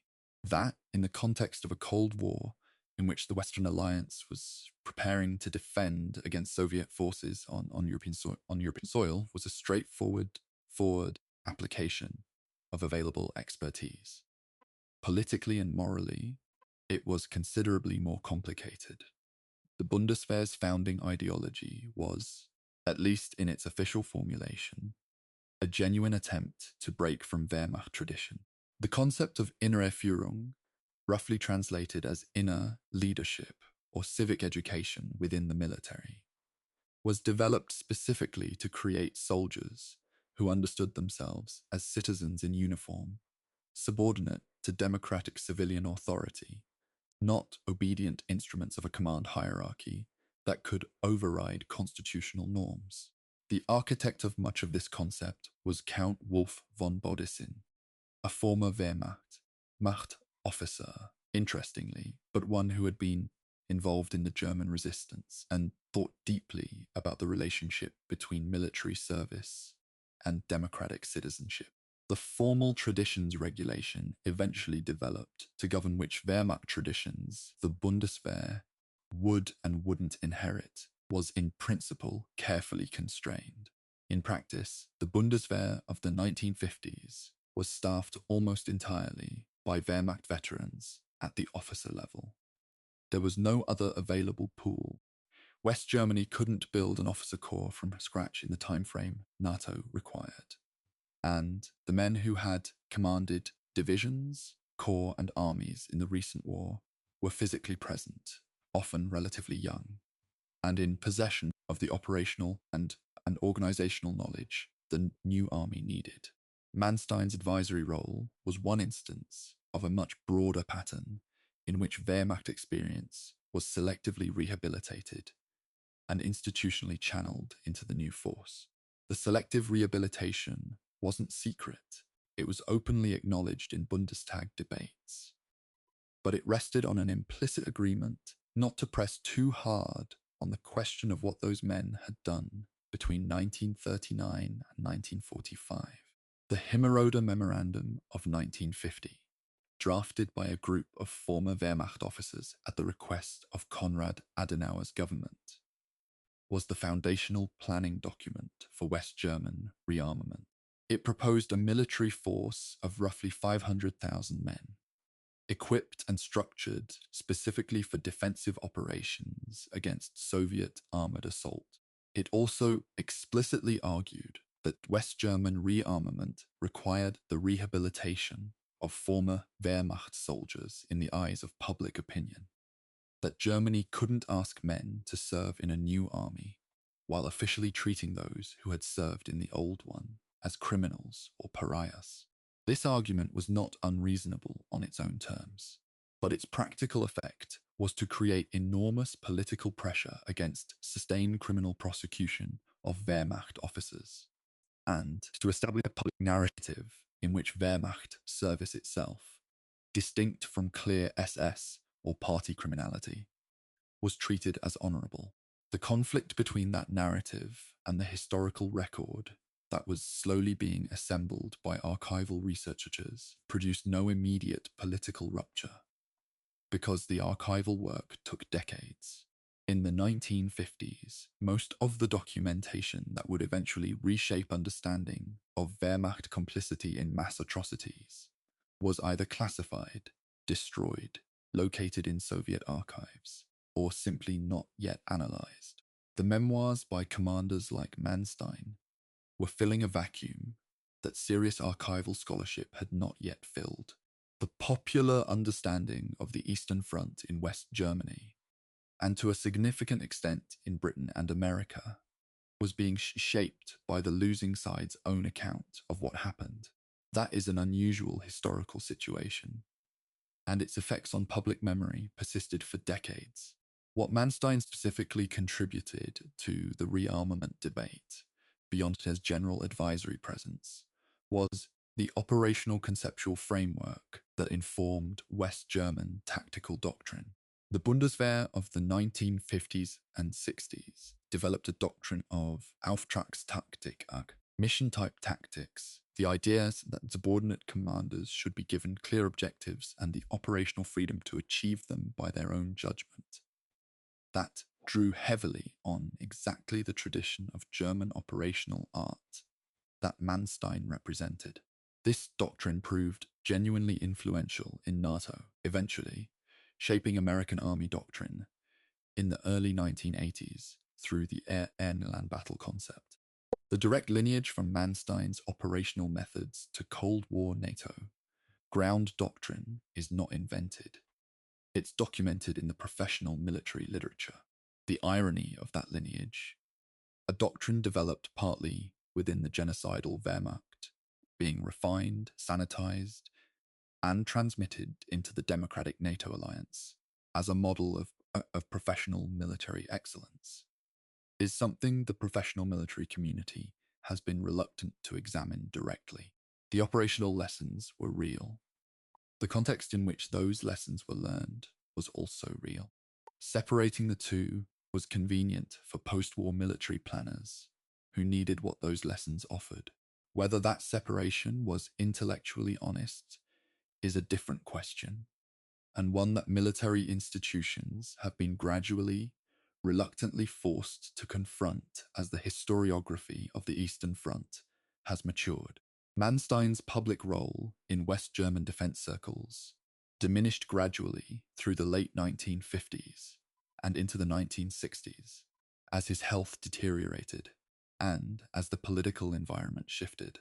The generation of Adenauer-era politicians who had navigated the rearmament period began to give way to a generation that grew up after the war, asked different questions, and was less invested in the operational mythology of the Wehrmacht.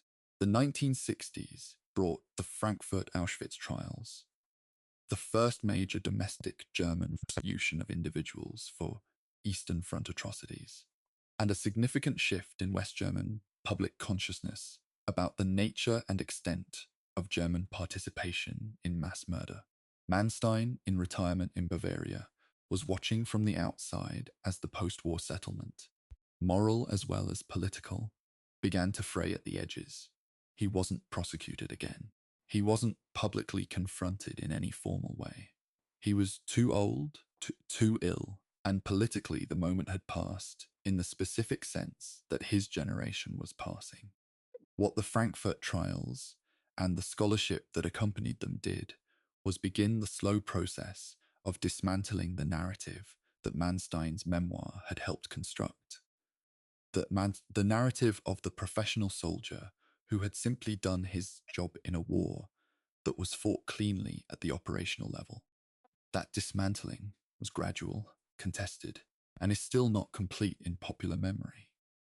But it was underway before Manstein died, and he lived long enough to see the edges of it. Chapter 13: The Man and the System: Obedience, Resistance, and the Road Not Taken. There is a question that sits in the background of every discussion of senior German commanders in the Second World War, and I want to bring it directly into the foreground here, rather than leaving it implied. The question is, what were the realistic alternatives? Could men like Manstein have refused? Could they have resigned? Could they have done more to impede or resist the regime's criminal directives? It's a question that the commanders themselves answered consistently in their memoirs and testimony, with some version of no, the system made it impossible. The historical record is more complicated than that answer. There were German officers who resigned, or who refused specific orders, or who participated in resistance activities. The most prominent is Claus von Stauffenberg, the chief of staff who placed the bomb in Hitler's headquarters on the 20th of July, 1944. But there were others, less dramatically, at various points during the war. Officers who found ways to mitigate specific orders, who protected specific individuals, who declined to cooperate with specific directives from SS units. These weren't common actions. They were dangerous. The consequences of open defiance in a police state at war were severe and generally fatal, but the record shows that the space for individual agency wasn't zero. Manstein was specifically approached about participation in the conspiracy against Hitler. The sources confirm this. The contacts were made by officers connected to the resistance, and Manstein was asked at multiple points by different interlocutors whether he would use his position and reputation to either join the plot or support its aftermath. His response, as best as can be reconstructed from post-war accounts, was to decline. The reasons he gave, and which he elaborated in post-war conversations and correspondence, were partly professional. He didn't believe a military coup was the right mechanism, and partly practical. He didn't think it would succeed. He reportedly told one conspirator that Prussian field marshals don't mutiny. Whether that was principle or rationalization is a question the historical sources leave open. What I find striking about this particular episode is that it reveals the limit of Manstein's operational imagination when applied to his own political situation. The man who had spent a career finding the unexpected angle, identifying the assumption the opponent couldn't afford to abandon, locating the gap in the conventional frame. That man looked at the criminal regime he was serving and saw no available move. He applied his operational creativity entirely in service of the system and applied his conservatisms entirely to the question of changing it. That's not a unique failure. It was nearly universal among senior German commanders. But it's a specific and documentable failure in Manstein's case, given what we know about the resistance contacts and his responses to them. The broader question of how institutional loyalty functions in systems that are committing crimes is one that historians, legal theorists, and military ethicists have been working through, using the Second World War as a central case study ever since Nuremberg. The Nuremberg defense, "I was following orders," was rejected as a complete justification by the tribunal in 1945 and has been rejected in the subsequent legal and ethical literature as well. But the more nuanced version of the argument, which doesn't say that following orders excuses everything, but argues that the realistic space for individual resistance within a totalitarian military system is genuinely constrained, has produced a more complex debate where exactly the line runs between the institutional pressure that genuinely limited choice and the moral agency that each individual retained is a line that the history of this period forces us to try to draw, however imperfectly. For Manstein, the historical assessment has to account for the specific structure of his choices. He didn't invent the war of annihilation. He didn't design the Einsatzgruppen program. He didn't lobby for racial policies or participate in the planning of the final solution. What he did was command in a theater where those programs were operational, provide ideological support for their legitimacy through specific orders, fail to use command authority he possessed to impede or limit their operation, and then spend the rest of his life constructing a narrative that denied all of this. The first three failures might be partly explicable by the constraints of the system. The last one, the post-war denial, wasn't constrained by anything except personal choice. And it's that choice, arguably, that has shaped his historical legacy more than any of the battlefield decisions.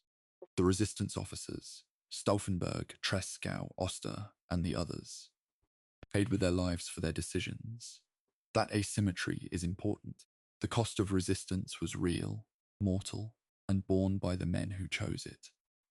I'm not going to pretend that the calculus was simple or that the courage required was ordinary, but the existence of those men and the documented evidence that Manstein was aware of the resistance and chose not to join it removes the "I had no choice" defense, at least partially. He had choices. They were all bad choices, in that they all carried risks. The choice he made was the one that preserved his career and his life. That's a human choice. It's also a morally weighted one, and history is entitled to weigh it. What might a different Manstein have done? I'm not going to speculate dramatically. That's not history, it's fiction. But the operational thought experiment is worth noting.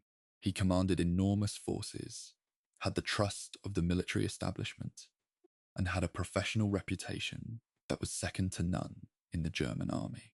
If men of his stature had collectively refused to cooperate with the regime's criminal directives, had declined to provide logistics, refused to issue ideological orders to their troops, used command authority to obstruct rather than facilitate. The practical consequences would have been significant. That they didn't is the central moral fact of the Wehrmacht's participation in the war of annihilation. Manstein was not specially culpable within that collective failure, but he was part of it, at the highest level. The post-war resistance mythology, the tendency of surviving German officers to exaggerate their private disagreements with Hitler and minimize their active cooperation, was something Manstein participated in, but didn't originate.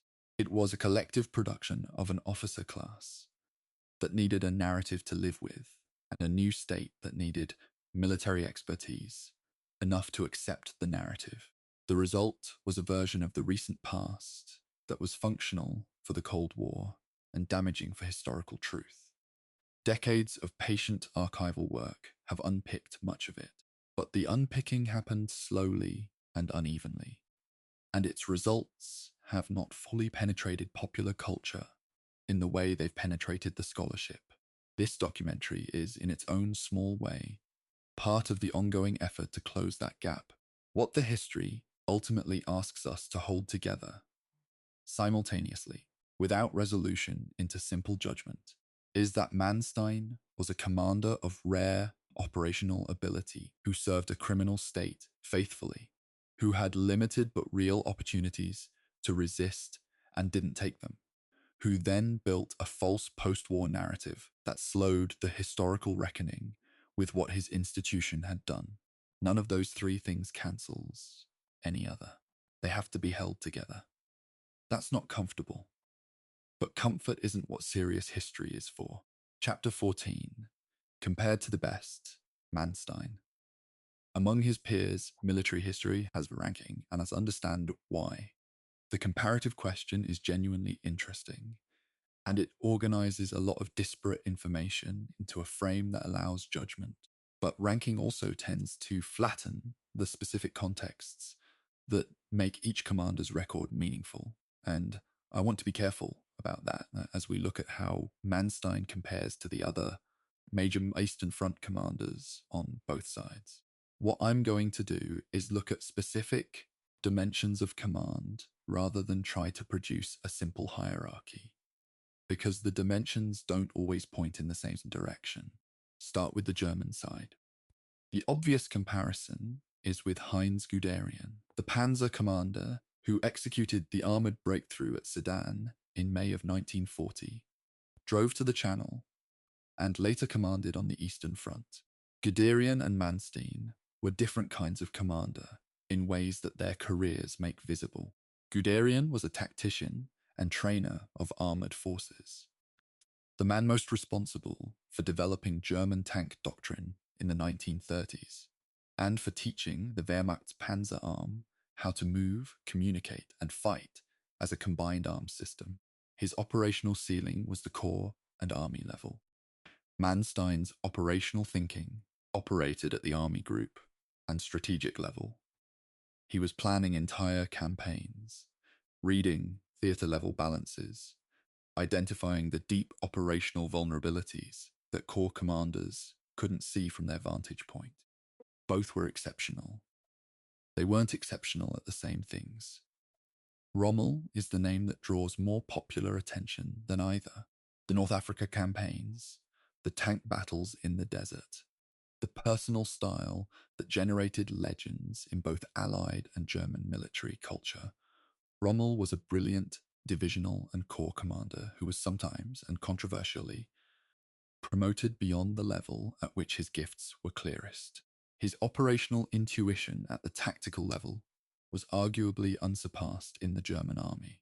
His management of theatre-level logistics, intelligence, and coalition politics in North Africa was far less sure. Manstein, by contrast, was more consistently effective across the full range of his command responsibilities, from the detailed staff planning of the France campaign to the complex multi-corps management of the Crimean operations. The professional consensus, for whatever it's worth, tends to place Manstein above Rommel precisely at the operational level, where scale and complexity are highest. The Soviet side is where the comparison gets more interesting and, I think, more instructive.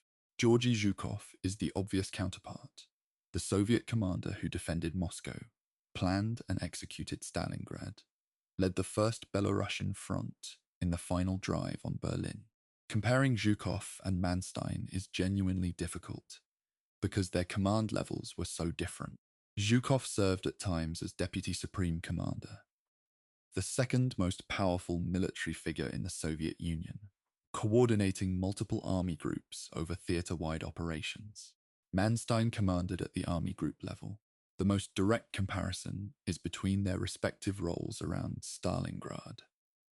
Zhukov, coordinating the encirclement at the strategic level, Manstein attempting the relief operation at the operational level. Zhukov's plan worked. Manstein's didn't, though the reasons for Manstein's failure were substantially outside his operational control. What the comparison with Zhukov reveals is something important about the relationship between operational genius and strategic context. Zhukov was operating within a system, the Soviet military political structure under Stalin, that was itself brutal, wasteful of life, and frequently irrational. He navigated that system with enormous political skill, surviving Stalin's paranoid interventions. The purges that had decimated the Soviet officer corps before the war, and the catastrophic early defeats of 1941, to emerge as the commander of the campaign that ended the war. That's not purely operational competence. It's a combination of operational skill, political intelligence, and the capacity to function within a system that could kill you for failure. Whether Manstein had those political capacities is a genuine question, and the answer seems to be that he didn't, or at least that he failed to apply them when they mattered most in his management of the relationship with Hitler. Konstantin Rokossovsky, the Soviet commander who planned Operation Bagration, the summer 1944 offensive that destroyed Army Group Center, represents another point of comparison that gets less attention in popular history than it deserves. Rokossovsky had been imprisoned during the Stalin purges of the late 1930s, severely mistreated, and then released and restored to command, when the Wehrmacht made the NKVD's competence less immediately relevant than the Red Army's. He went on to produce, in Bagration, an offensive operation that is arguably the most operationally complete German defeat of the entire Eastern Front War, exceeding even Stalingrad in the scale of German losses and the depth of the Soviet advance. An honest assessment of the Eastern Front has to place Rokossovsky alongside Zhukov as a commander of the very highest order, and his profile in English-language military history has historically been too thin. Against Rokossovsky and Zhukov, in their mature 1943 to 1945 form, what becomes clear is that Manstein was fighting a losing battle, not just militarily, but operationally. The Soviet operational system, by 1943, was no longer the disorganized, poorly coordinated force of 1941 and 1942. It had assimilated the lessons of multiple defeats, developed its own deep operational art, created the staff infrastructure to plan and execute multiple simultaneous offensives, and was being supplied with the logistical resources to sustain them. Manstein's operational methods worked brilliantly against an opponent who made the mistakes that operational art could exploit, against an opponent who was making fewer and fewer such mistakes, and who had the strategic depth to absorb even skilled German operational responses. Those methods ran out of leverage, the fundamental limitation of Manstein's operational thinking. And I say this with full acknowledgement that it's a criticism of one of the most gifted commanders of the century, was that it was almost entirely reactive at the strategic level. The Manstein plan for France succeeded, because French strategic assumptions created a gap to exploit. The Kharkov counterattack succeeded because Soviet operational overconfidence created a gap to exploit. His entire operational method depended on identifying and using the errors of opponents. When those opponents stopped making exploitable errors at the operational level, when the strategic weight of the war shifted decisively against Germany, Manstein had no answer. Because the kind of operational brilliance he possessed couldn't manufacture strategic resources that didn't exist. His one contribution at the strategic level, the proposal for a single unified Eastern Front command, which he believed should be his, was rejected by Hitler repeatedly. Whether it would have changed the outcome of the war is debatable. Most historians who've looked carefully at the question are skeptical that any reorganization of German command authority in 1943 or 1944 could have reversed a strategic situation that was determined by economic production, manpower reserves, coalition management, and geopolitical factors that no field commander could affect. Manstein knew how to fight battles. The war, by the time it reached its decisive phase, was being determined by things that happened outside the operational theatre. The most honest assessment is this. Manstein was, within the specific dimensions of operational command, the planning and execution of mobile warfare at the army and army group level, the management of mobile, defensive, and offensive operations in complex terrain against capable opponents. One of the most gifted practitioners in the recorded history of land warfare. That assessment is documentable, comes from sources on multiple sides of the conflict, and has survived serious scholarly scrutiny. It sits alongside and does not cancel the equally documentable assessment that he commanded within a system of criminal violence, provided institutional support for that violence, and chose not to use the significant power he possessed to impede it. Both assessments are true. History requires us to hold them both. Chapter 15. What remains? The final reckoning I want to end, where this kind of long project always forces you to end, not with a neat resolution, but with an honest account of what the history has actually given us and what it still refuses to give us. The Manstein story is, when you spend the time with it that I've spent assembling this documentary, not ultimately a story about one man.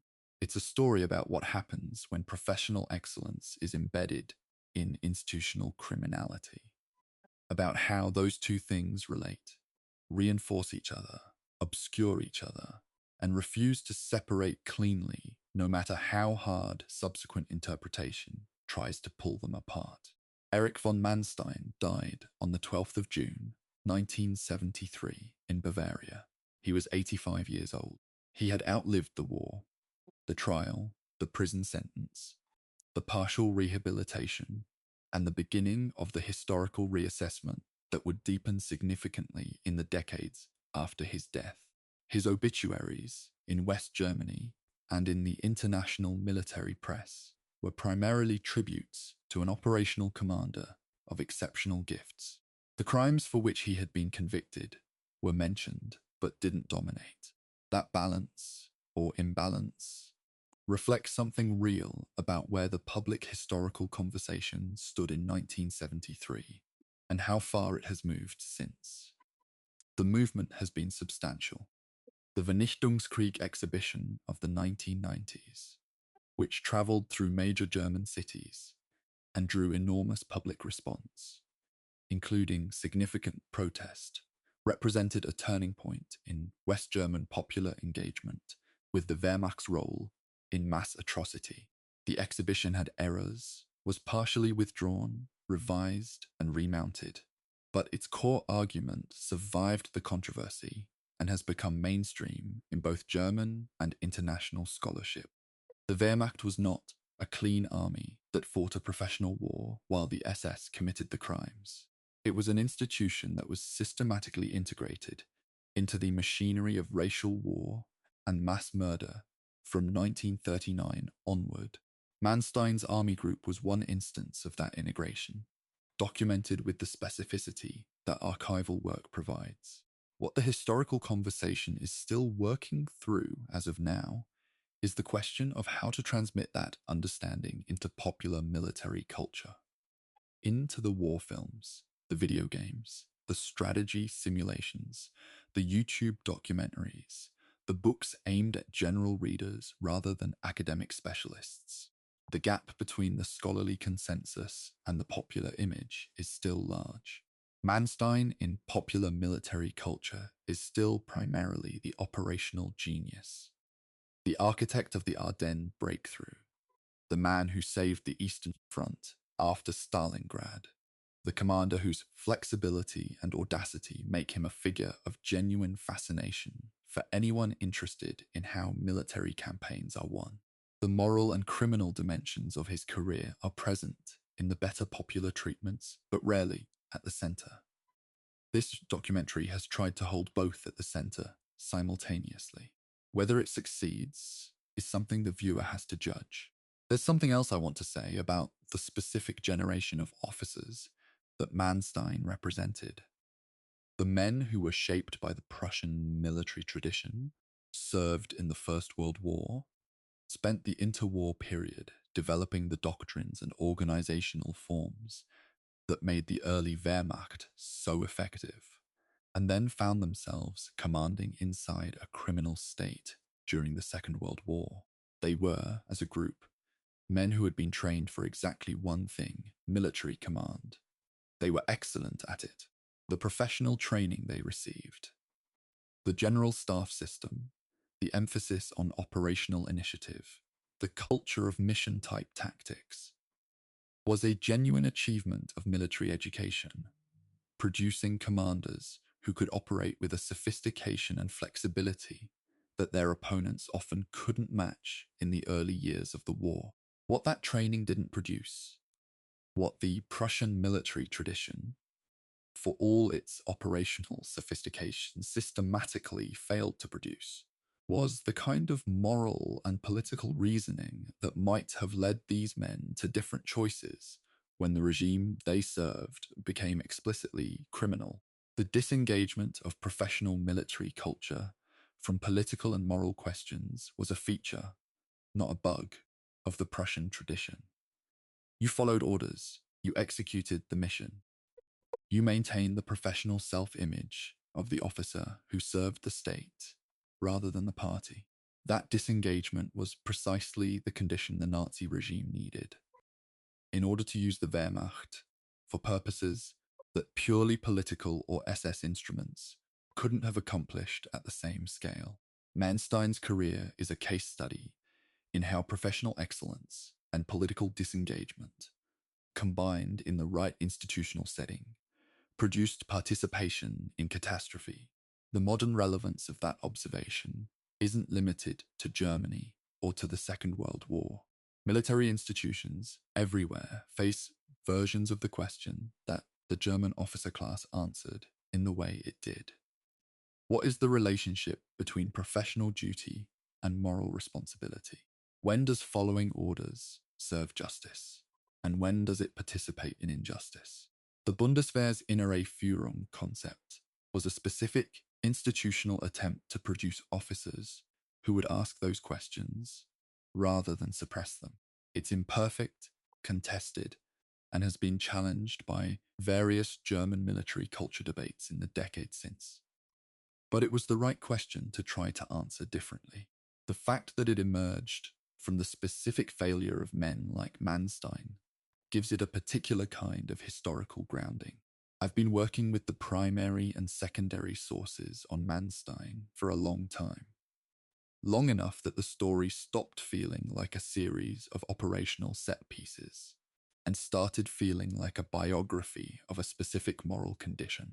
The condition is this: a man who can see the system of warfare with extraordinary clarity, who can identify the hidden assumption and the unexpected angle and the gap in the opponent's thinking, and who applies all of that analytical clarity entirely within the frame of an institution.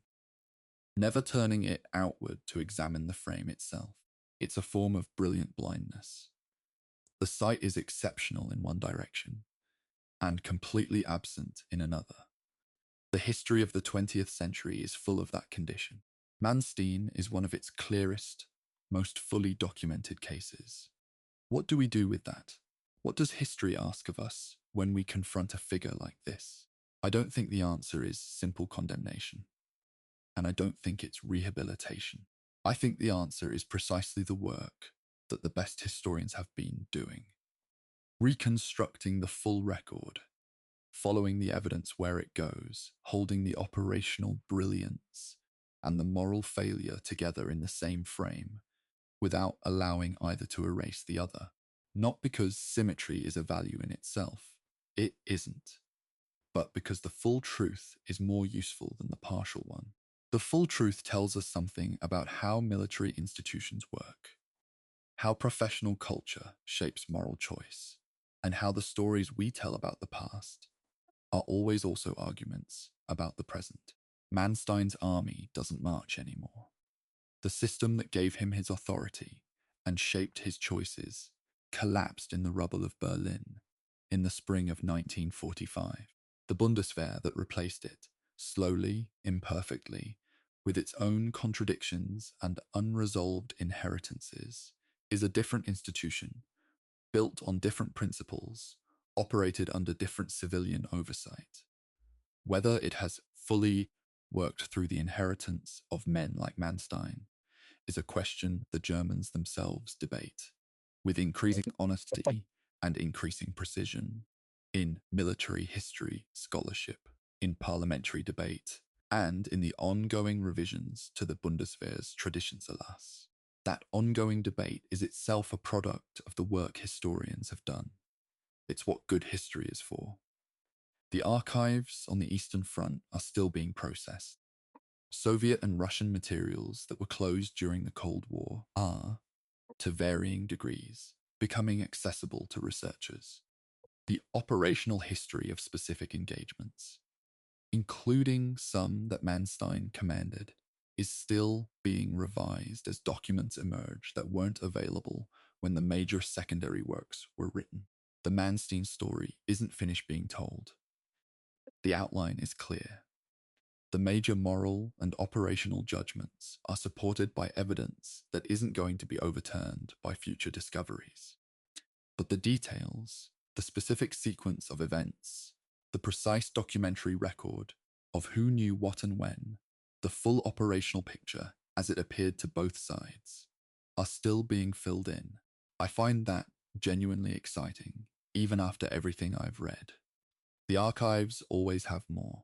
If you've stayed with this documentary to its end, through 16 hours of operational history, moral complexity, archival argument, and the long, slow arc of a career that touched nearly every significant event of the Second World War's European theatre, then I want to say something directly. This kind of history matters. Not because Manstein was important, though he was. Not because the Eastern Front was the decisive theatre of the Second World War, though it was, but because the questions his story forces into the open, about how institutions shape moral choice, about how professional excellence coexists with criminal complicity, about how the stories we tell about the past serve present purposes that we should examine honestly, are questions that don't stay in the past. They travel forward into every military institution, every professional culture, every political system that asks people to subordinate individual moral judgment to institutional authority. Those questions don't have final answers. They have better and worse engagements with the evidence. And the evidence, in Erich von Manstein's case, has been examined with enough care by enough serious historians that we no longer have the luxury of telling only half the story. Both halves are here. Both halves are documented. Both halves are, in the end, inseparable from each other, and from the larger history of what human beings, in positions of professional authority, are capable of doing and failing to do when the institutions they serve Ask them to choose. That's the story. Thank you for watching.